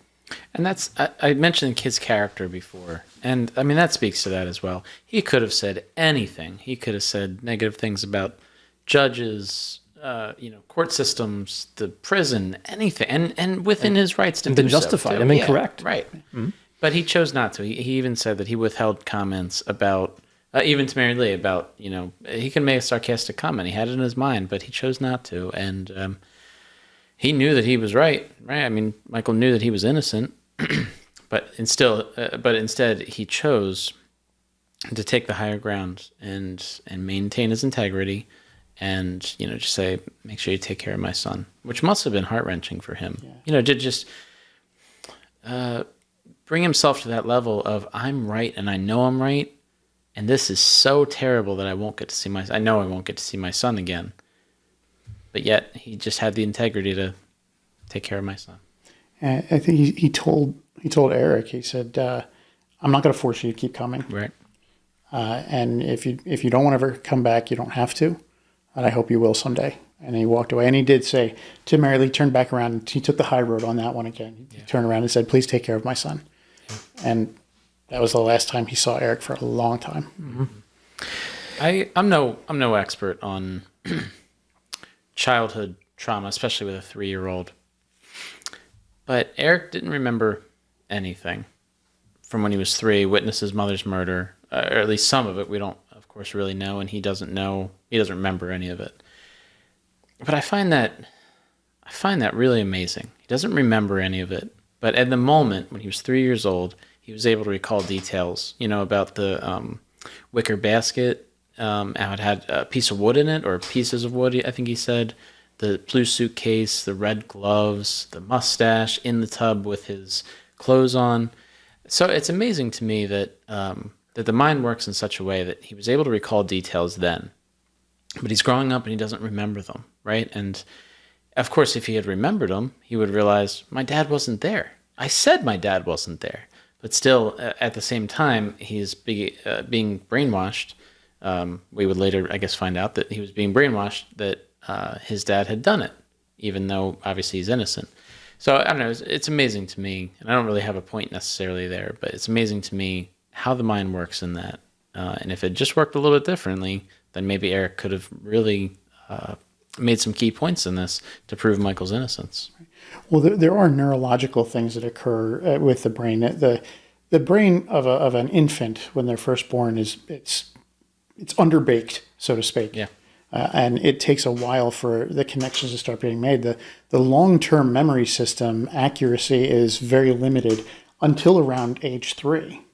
And then it's starting to pick up, but it's still kind of an unused system at that point. Right. And it takes a long time for people to be able to, for any human being really, to be able to start forming big long-term memories. So anything from around 3.5 and earlier really doesn't stick around because the brain just doesn't have the ability to keep it. Mm-hmm.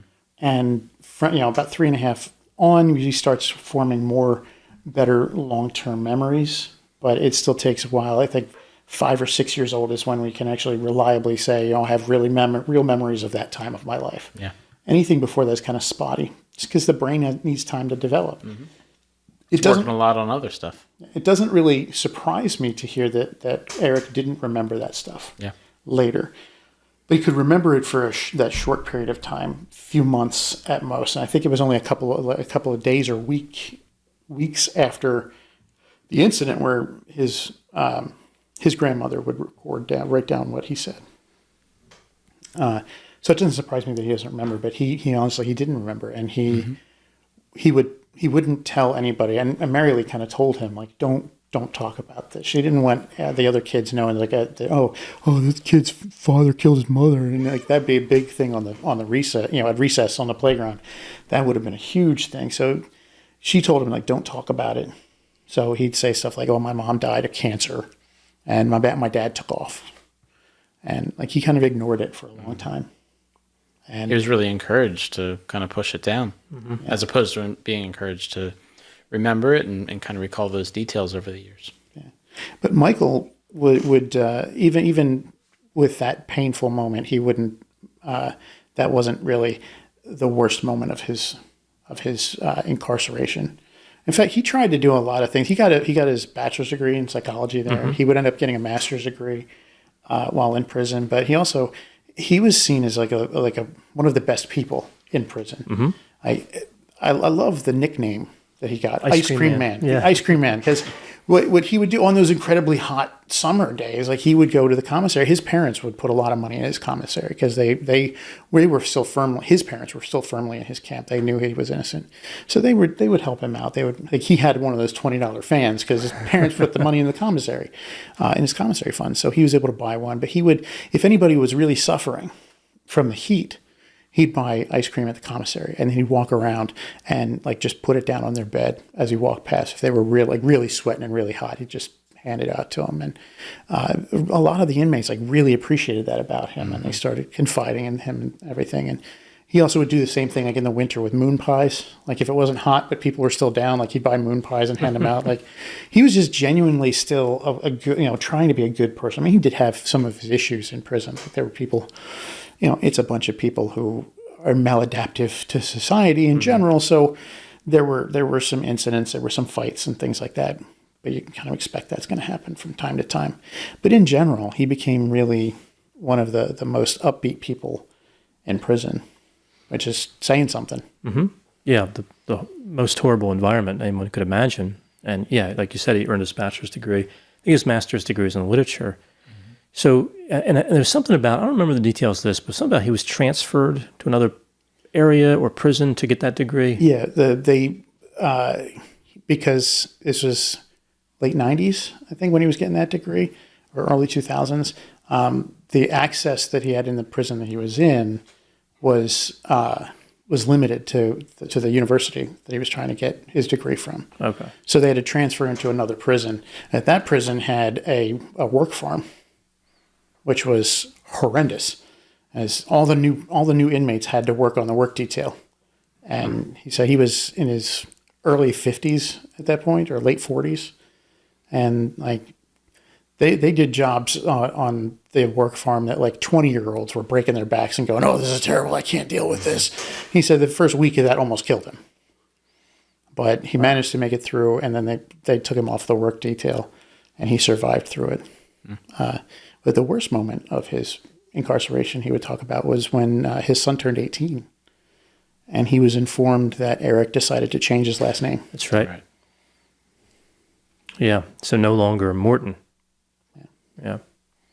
I think it was Olson he changed his last name to, which was the name of Mary Lee's husband. Like, she'd gotten married in the intervening years, and this was the man who raised Eric while Michael was in prison. But that was the worst moment. That was, for Michael, he said that was that was a death of a sort. That he lost Eric completely. He knew at that point that he didn't have his son anymore.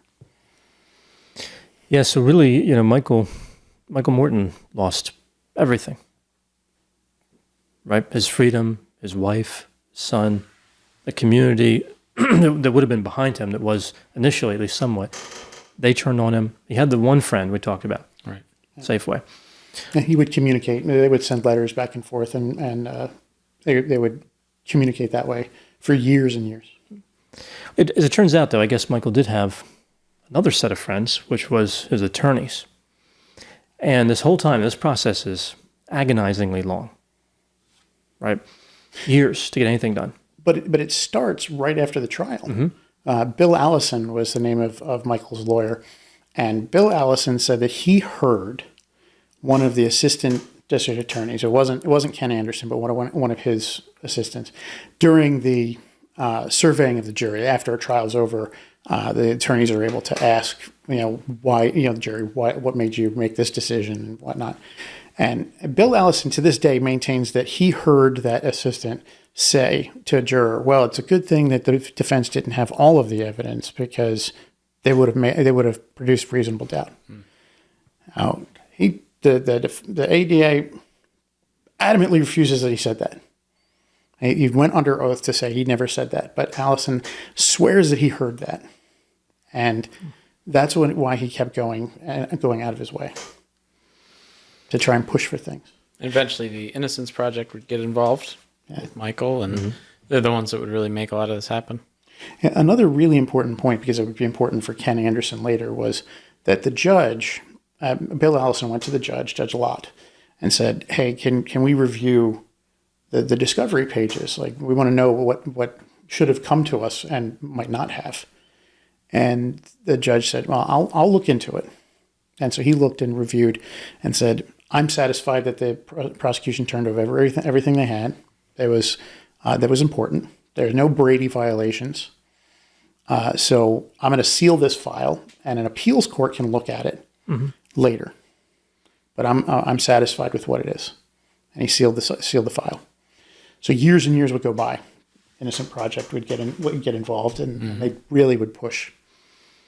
Yeah, and we see that the pieces of the puzzle fall into place very, very slowly for Michael. The first thing that kind of fell down in terms of the prosecution was the DNA testing on that semen. It turns out it was not only Michael's semen, but Christine's vaginal fluid, meaning they had sex. Big shocker, a married couple had sex. Yeah, so there was no masturbation on the body, and the jury was offended by that, right? So that was out. That wasn't enough, though. That wasn't enough for a new trial. overturn the verdict. The defense learned about the bandana and other evidence, and this is kind of what broke things free. Yeah, with the Innocence Project would file suit for a Freedom of Information Act to try and get everything related to the case. And so they ended up getting all of the files and all of the information from the sheriff's department because it was stored. It was there, and they got all of it. That's when they found out about the bandana. Mm-hmm. That's when they found out about Eric's statement. That's when they found out about the green van and the potential for other things. And they really wanted to fight to get DNA tested on that bandana. They wanted to make sure that it was, because again, remember, Boutwell said it wasn't connected to the crime. It was a construction worker. It was a construction worker said they wanted to say, look, we have always thought that a intruder left that direction. If that has Christine's blood on it or any of her DNA on it, that could prove it. Mm-hmm. Turns out there were two sources for blood on the bandana. One was Christine. Another at that time was unknown to them. It was not Michael's. Yeah.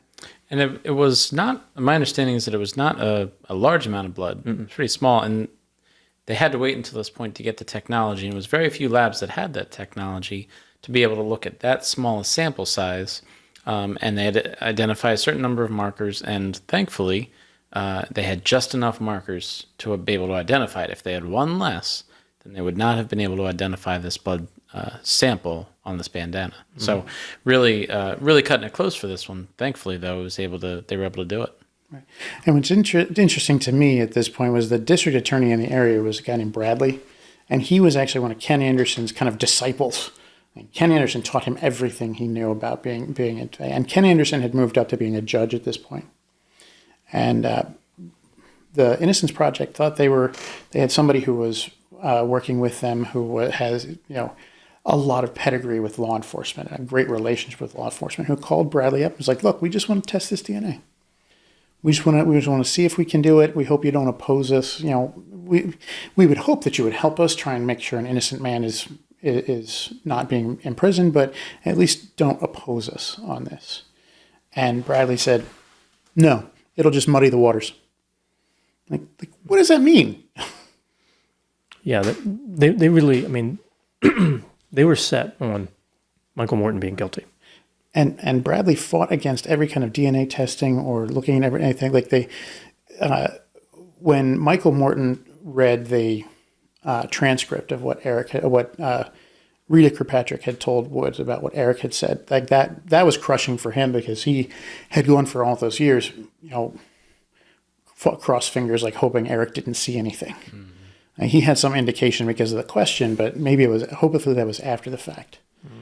But he saw, but some of the things Eric said that were reported that Eric said were that he, the monster is hitting mommy's screaming, and mommy stopped screaming, and so he witnessed the whole thing. Mm-hmm. But his description of the monster with the mustache and the red gloves, when that was brought before an appellate judge, Bradley said, "Oh no, that Eric was mistaken. That was Michael wearing his scuba gear." That explains the mustache. The mustache, yeah. The big mustache was actually the scuba, the tubes from the scuba gear. So apparently at this point, 20 years later, Michael got so enraged about not having sex that he went and put on his wetsuit and his scuba gear before beating her to death. Yeah, but again, that's the picture of rage, scuba gear. Right. Yeah, I know every time I get really enraged, I have to put on my scuba gear. That's when you reach for the gear. But interesting, nothing was on the gear either, right? There was no blood. Like, it just doesn't make any sense. I don't even have scuba gear, so. Yeah. So we see here that the further DNA testing was able to match that unknown DNA to a man named Mark Allen Norwood. And Norwood had a extensive criminal history as arson, breaking, entering, resisting arrest, aggravated assault with intent to kill. And they went through and looked at his mugshots. He had a massive mustache. Massive mustache. His rap sheet was as long as my arm. Like huge. And his mustache, too. Yeah. Also huge. Well, his mustache was huge, yes. It really was. Yeah, it was amazing. It is amazing. And that mustache kept growing because if you look at some of the later pictures of him, it's bigger than it was then. One of the paralegals who was working at the Innocence Project, like just identifying Norwood was not enough. They knew that. they would have to tie him back to Christine's murder with something other than that bandana.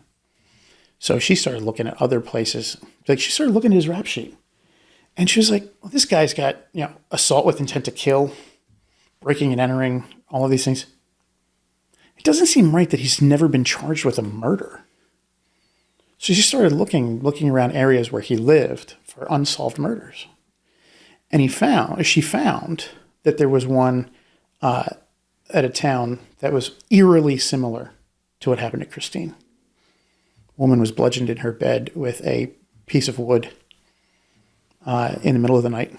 She was mid-30s, brown hair, same, like point for point. Everything was the same. Yeah, in 1988. And, so yeah, not it was long after. 17 months after Christine was killed.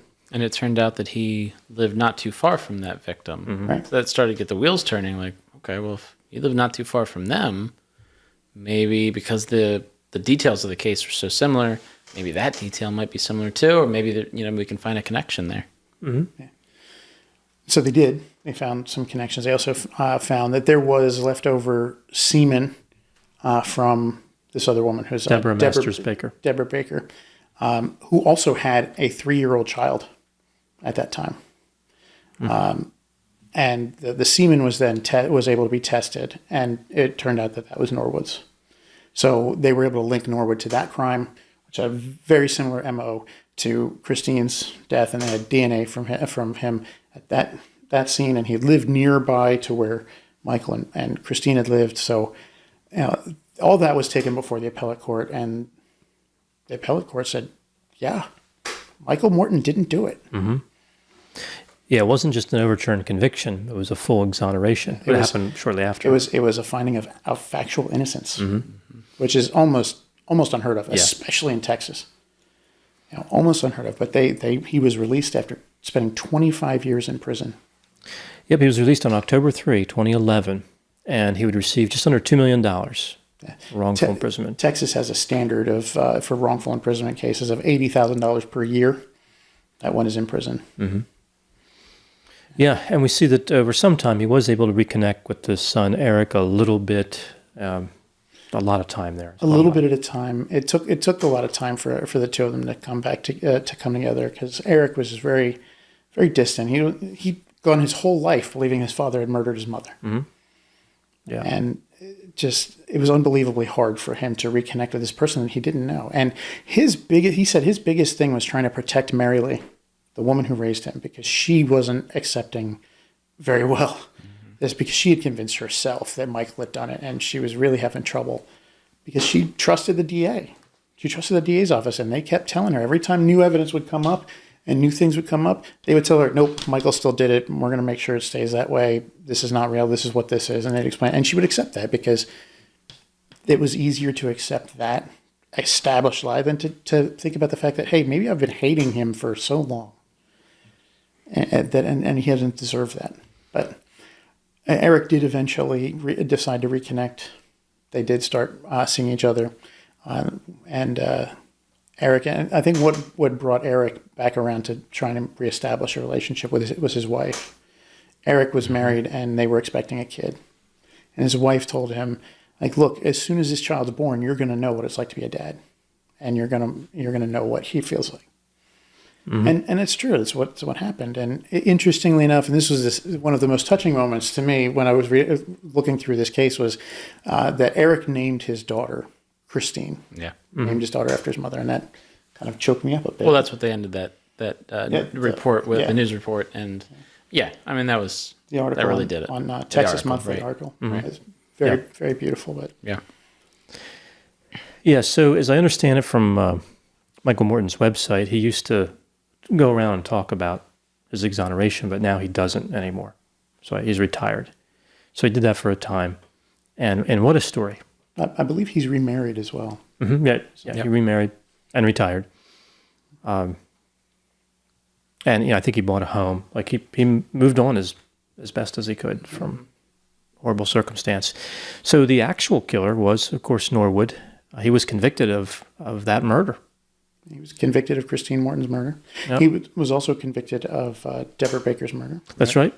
And so in 2013 of killing Christine, 2016 of killing Deborah Masters Baker, and in a very unusual move, the man who prosecuted Michael Morton, Ken Anderson, was also prosecuted. Yeah, which is almost unheard of, that a prosecutor is prosecuted for misconduct. Mm-hmm. I think it should happen a lot more often than it does. But here's where I think, there was a prosecution, but we see a very, very small penalty compared to the damage that he did. In the penal system, yes, but his penalty actually went way beyond that. Right. Well, he lost his he was disbarred. Right. He was a sitting judge who was disbarred. He can no longer be a judge Or an attorney. Yeah. He can't serve, and that was his whole identity. Right. For 22 years, he was the guy in legal circles, and then he's disbarred. But yeah, his legal punishment was, other than the disbarment, was next to nothing. Yeah, it was 10 days in jail. He served a total of 6 because he had 1 when he was arrested and 5 that after he was convicted. He was convicted of contempt of court. 500 hours of community service and $500 fine. Yeah, for sending a man to prison for 25 years wrongfully. And mainly it was because he withheld. They withheld all of that evidence from the when the appellate judge granted the Freedom of Information Act thing, they also decided to open up the sealed discovery file. The discovery file was 6 pages long, as opposed to the boxes and boxes and boxes of evidence and files that was granted through the thing. Like, it was clear that everything had been withheld. Like, everything Brady had been held. Mm-hmm. And that is any evidence that could work for the defense should be turned over to the defense. If it's not, it's a Brady violation. And there were so many Brady violations in what had been withheld. And that's one of the reasons why he was prosecuted so much, which, again, is almost unheard of. But yeah, he ended up losing his law license. And I think that's the biggest hit to him. He could have spent 10 years in prison. It would have been losing the license that he was. Yeah, I could have lived with 10 years in prison for him. Yeah, and I could have lived with time for Boutwell, but I doubt he would have even been charged because police rarely face charges for things like that. And he didn't withhold. Boutwell didn't withhold evidence. He kind of finagled things from the other side. Right. Just a terrible investigator. I think dishonest too, but he's dead, so there's no way to prove that now. But I would have been okay with both of them in prison. I had read somewhere that after 5 years, he could try to get his license back. I don't know if that was true or not. I only read it from one place. But if anything, that's going to add the insult to injury. That we saw like a $500 fine and 5 days in jail. Only ending up spending 6 days in jail. So it kind of goes with that narrative. I don't know if it's true or not, but it kind of goes with that narrative of he's not really getting any kind of punishment at all. Here, you take your license, but you know what, maybe you can get it back in 5 years, possibly. And his attorneys were trying to claim the statute of limitations on this was up because of 25 years. What actually saved the prosecution was the fact that the file had been sealed. Mm-hmm. Because it's sealed, it was an ongoing thing, and the statute of limitations didn't start until it was unsealed. Like that, the time didn't start until then, and that's why they were still able to prosecute him, which I still thankfully, it was a little slap on the wrist, but still they did it. Right. They still were able to do it. And I don't know, I think the judge, like whatever judge was overseeing it, probably would have liked to have given him more, but the wrists, hands were tied by the limitations of the law. I think it would probably be very unpopular, though, because Ken Anderson was a judge. And judges really, really stick together. We've seen other cases where judges are like deposed or have to come in and testify, and they just get the red carpet rolled out for them by the presiding judge. It's frightening how corrupt some judges are. Yeah. They're just humans too, right? Like they have to be in most places they have to be attorneys for 5 years, or I think in Delaware it's 5 years, but in other states it's different. But it's about that. And judges in Delaware aren't elected either; they're appointed. Right, they're appointed. Yeah. So. But they still have to be an attornay for so many years to be available for the appointment. In order to apply for appointment or have someone else recommend, you have to be an attorney for a period of time. I think it's 5 years with the bar, right? Yeah, I think most judges do a good job, but I think most prosecutors do too. but there are some that are corrupt, and they seem to really pull for their team, which really bothers me. But yeah, so Ken Anderson, I mean, I think he was probably pretty close to retirement anyway. So I don't know. Embarrassment, yeah, and certainly, I mean, he knew he did it, right? So maybe there's a measure of relief for him as well to face the consequences. I doubt it, but I doubt it. I think that he's still convinced that Michael Morton did it. yeah, can you believe anyone would believe that now? That's amazing, and there are people who still believe that. But he's actually innocent. There's no question. No, there's no question. I think it's interesting. Mark Allen Norwood said that he proclaims his innocence to this day. Like, I didn't do it. I didn't do it. He points to a guy that he worked with as having been obsessed with guns and really liked that, and saw Michael Morton. And must have saw Michael Morton's gun, and that's why he went in the home to get that gun. And then things happened, but he wasn't there. Like, we've got your DNA. Like, your blood at the scene is like, oh, that was my bandana, but this coworker took it. I don't buy it. Especially, there's another woman who was assaulted the same way, same MO, right around the same time period, but the wooden cudgel that she was hit with was actually rotten on the inside, as she left these things out on her porch. And she got a bad concussion and was knocked out from it, but it didn't kill her.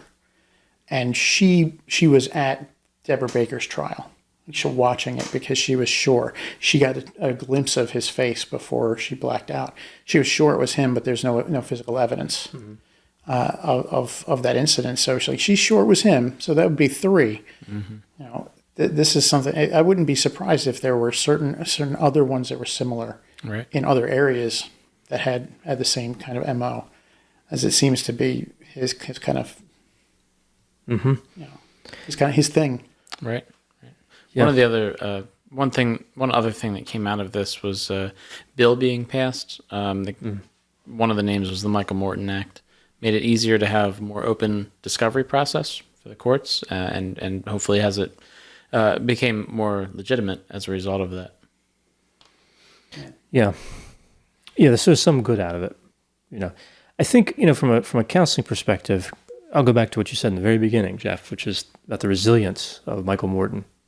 Right here we have, kind of a flawed person by the way other people see him. Although I don't think he was really that flawed, but they picked up all of the bad things or rough around the edges components, who showed incredible courage and resilience for that entire time.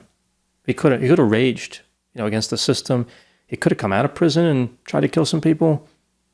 I don't think many people could have blamed him. I was actually wondering about that. There was a movie a while back, Tommy Lee Jones and I want to say Ashley Judd, maybe Sam can look that up, called Double Jeopardy. I think it was Double Jeopardy, where, spoiler alert for Double Jeopardy. I think that she was accused of killing her husband, but she didn't do it, but she went to prison. She did the full freight. Right, so jeopardy's attached. Well, jeopardy's attached with a conviction level, right? So then she goes out and I don't know if she tried to kill him or figure out what happened. That's pretty much the plot of the movie. So basically, she had accrued time, right? Like she did her time for a murder. So if she committed that murder, you can't be retried. You can only that's it. Yeah. Jeopardy's attached. Like that is it. So I don't know if it works the same way for somebody like Michael Morton if he went after people he thought were responsible, like time served. I don't know how that works. It'd be different murder. I mean, it'd be one thing. Like different. If he was convicted of Christine's murder, and then she was survived, she was alive, and then he went and killed her. Yeah, can't be tried for killing the same person twice. But if he went and tried to kill Ken Anderson, like that'd be different. That's a different somebody, but he didn't, and he didn't. He stated an old proverb that holding on to that anger and aggression towards those people who did him wrong is kind of like drinking poison and expecting the other person to die. He let go of it. He let go of all of it and tried. And that was, again, speaks to the resilience and the character of Michael Morton, that he was able to. I think the biggest thing he always wanted while he was in prison was to know how this had happened. He wanted the truth. He wanted the truth. He's like, how did this happen? First of all, I want to know who killed my wife because I didn't do it. You know, I didn't kill my wife. I don't care. Like, Right. Yeah, Fugitive. again, yeah. Tommy Lee Jones, Fugitive, Harrison Ford, great movie. It really was. But he just wanted to know. He wanted to know what it was, and he had to wait 25 years in prison to find out. But he ultimately did find out. And Yeah, a lot of people are surprised when people like Michael Morton are freed and they don't go for revenge. But if you look at other exonerations, they don't go for revenge either. They don't try to kill police officers or prosecutors or witnesses or who falsely testified. They don't do that. I don't think I've ever heard of somebody exonerated doing that. no, in movies you might see him going after the jurors, but Right. on the day that Michael was given his finding of factual innocence and was released, one of the jurors who served was at the courthouse, and she was weeping and trying to get and talk to him, and he said, I forgive you. I don't hold this against you. And Yeah. and rightfully so, because she made a decision. Yeah, it was based on mostly emotion, but the information she was given was flawed from the beginning. It was, but there was still reasonable doubt. I think he had to forgive because that's the way you survive for that long. That's how it changes you. But I can see why people would still be mad at juries for like that jury really messed up. There was so much reasonable doubt. I'm mad at that jury. Like it doesn't, I don't think, you can't prosecute them or anything, but they should not feel good about themselves for some time. That they deserve, I think, to reflect on this a little bit about, did they just get carried away with emotions? Yeah. That's a good life lesson. And they did. I think they really did in that case.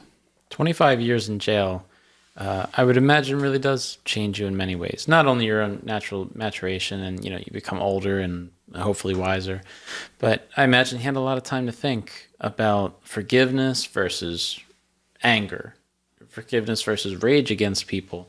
And they also indicated that he, I don't know if he found religion or but he had gone to church after, maybe while he was in prison, but definitely after as well. So a lot of things did change for him for sure. But I could imagine that the mindset you could have would be either I'm gonna just be so angry at these people and just go crazy and rage and whatever else. Or, you know what, there's not a whole lot I can do. I'm just going to be sitting here in prison. Let me actually work through these things and just try to understand my best response. I'm sure he wasn't necessarily consciously thinking about all that, but that seems to be how a process like that might work. I have the time. I'm just sitting here not doing a whole much anything other than obviously taking care of other inmates as the ice cream man and all that. So he seemed to be on that trajectory anyway. With taking care of people, and that seemed to affect his mindset too. One important thing I want to make sure I mention in this, kind of speaking of where his mind was in 2010, they offered him parole. He could have been released, but he had to accept responsibility. That's how it works, and show remorse. You can't exactly show remorse if you don't admit that you did it. And at this point, things, he knew to distrust the system. Things couldn't not turned out with the DNA. It wasn't like he was days from getting exonerated. And he's like, no, I'll sit here because I didn't do it. And he could have been there for life because it was a life sentence, even though it was not, it was with possibility of parole. That parole was almost always dependent on accepting responsibility. Right. It's not like Betty Broderick, who has done the same thing, but she knows she did it. Mm-hmm. Everybody knows she did it. It's just a matter of whether it was justified or not. But Michael didn't do it. It was definitely not him, and he knew that, and said, "I'm not gonna say anything." And he does. He has often talked about a spiritual awakening he had, and if you really want to know more about that, he describes it wonderfully in a documentary called "An Unreal Dream," the Michael Morton story. It's a wonderful documentary, and he really talks about that spiritual awakening. And that was right after, or shortly after, he found out that his son had changed his name, and that was his lowest point in prison. And very shortly after that, he had this kind of spiritual awakening and started letting go of a lot of the anger and the hate and the negative stuff that he had, and he just kind of leaned into forgiveness and helping others and finding meaning in his life, which is As Viktor Frankl in his book Man's Search for Meaning would say, like that's the ultimate purpose of everything, is giving yourself over to something greater than yourself. Is the way you survive through things. And Viktor Frankl didn't spend 25 years in prison. He spent a few years in a Nazi concentration camp in World War II, watching as his family and friends got murdered. So I mean, coming from him is really important. Yeah. Coming from someone like Michael Morton, just as important, I think.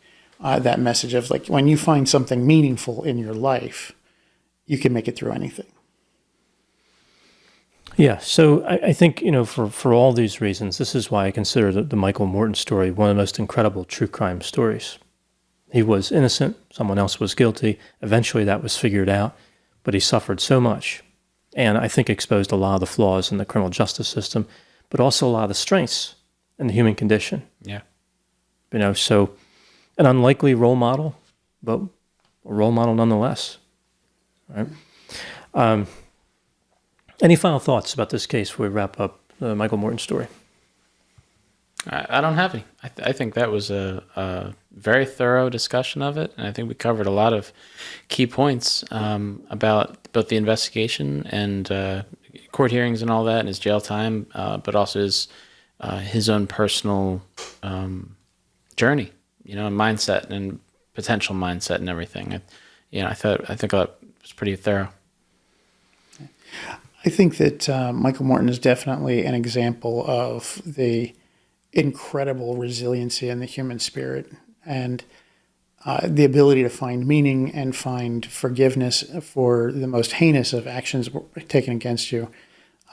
He said he doesn't even hate Mark Allen Norwood, who killed his wife and essentially sent him to prison for 25 years. He doesn't even hate him. He found a way to forgive even Mark Allen Norwood. Michael Morton, just an amazing story. This whole thing is an amazing story, and just an amazing example of resilience and the nature of meaning in life. Mm-hmm. Yeah, absolutely. Incredible case. And you mentioned the documentary. There's also a two-part series, a two-part article, Texas Monthly, which I've always been really impressed with. I've talked about that before. Other cases, the body in room 348 is one of them. But there's a lot of good true crime articles on Texas Monthly. I think they're restricted to crimes just in Texas, but it's a big place and there's a lot of things that happen there. So they also have one on Darley Rotier. We did a video not long ago about that case. So yeah, I mean, you think about that. I mean, normally they cover cases in one article, and Michael Morton was two parts. It's a massive, well worth the read. Mm-hmm. And so well written, and it's amazing article. Yeah. Filled with so much detail that you might not find in like a wiki article. Right. Yeah. It was really a great explanation of everything that occurred, including some of the backstory with Anderson and Boutwell and all the things that normally you just don't see, even in other good write-ups of true crime cases. Right. Like how they used to meet at a Greasy Spoon diner, like every morning for coffee. Mm-hmm. And how Ken Anderson at one point said that the downfall of many an inmate on life in prison started with investigations at that diner, like written on coffee stained napkins. Like that really says something about the nature of Ken Anderson and Boutwell's investigative and prosecutorial styles right there. A good metaphor for the quality of the cases, right, on a napkin. Coffee stained. Yeah. Yeah. So, yeah, amazing articles, the two-part series. And I think just an interesting case in general. I think it's not one of the classic cases like I talked about. It's not, Jodi Arias, Casey Anthony, O.J. Simpson, Jeffrey Dahmer. It's not one of those. But it's every bit as interesting, if not more interesting. And I think every bit as important as those as well. So that is this episode of The Murder Part, the Michael Morton case. I hope you enjoyed our discussion on the topic. Please put any ideas and thoughts you have in the comments about this case or other cases. If you have any ideas about other cases you want us to cover, ideas for the background here, we're going to be getting some stuff to improve it a bit and give it some character. Pizzazz. That's right, some pizzazz. So, we'll take ideas of every type, not just about this case, but yeah, please put any comments in the comment section. And thank you so much for watching. We will talk to you soon.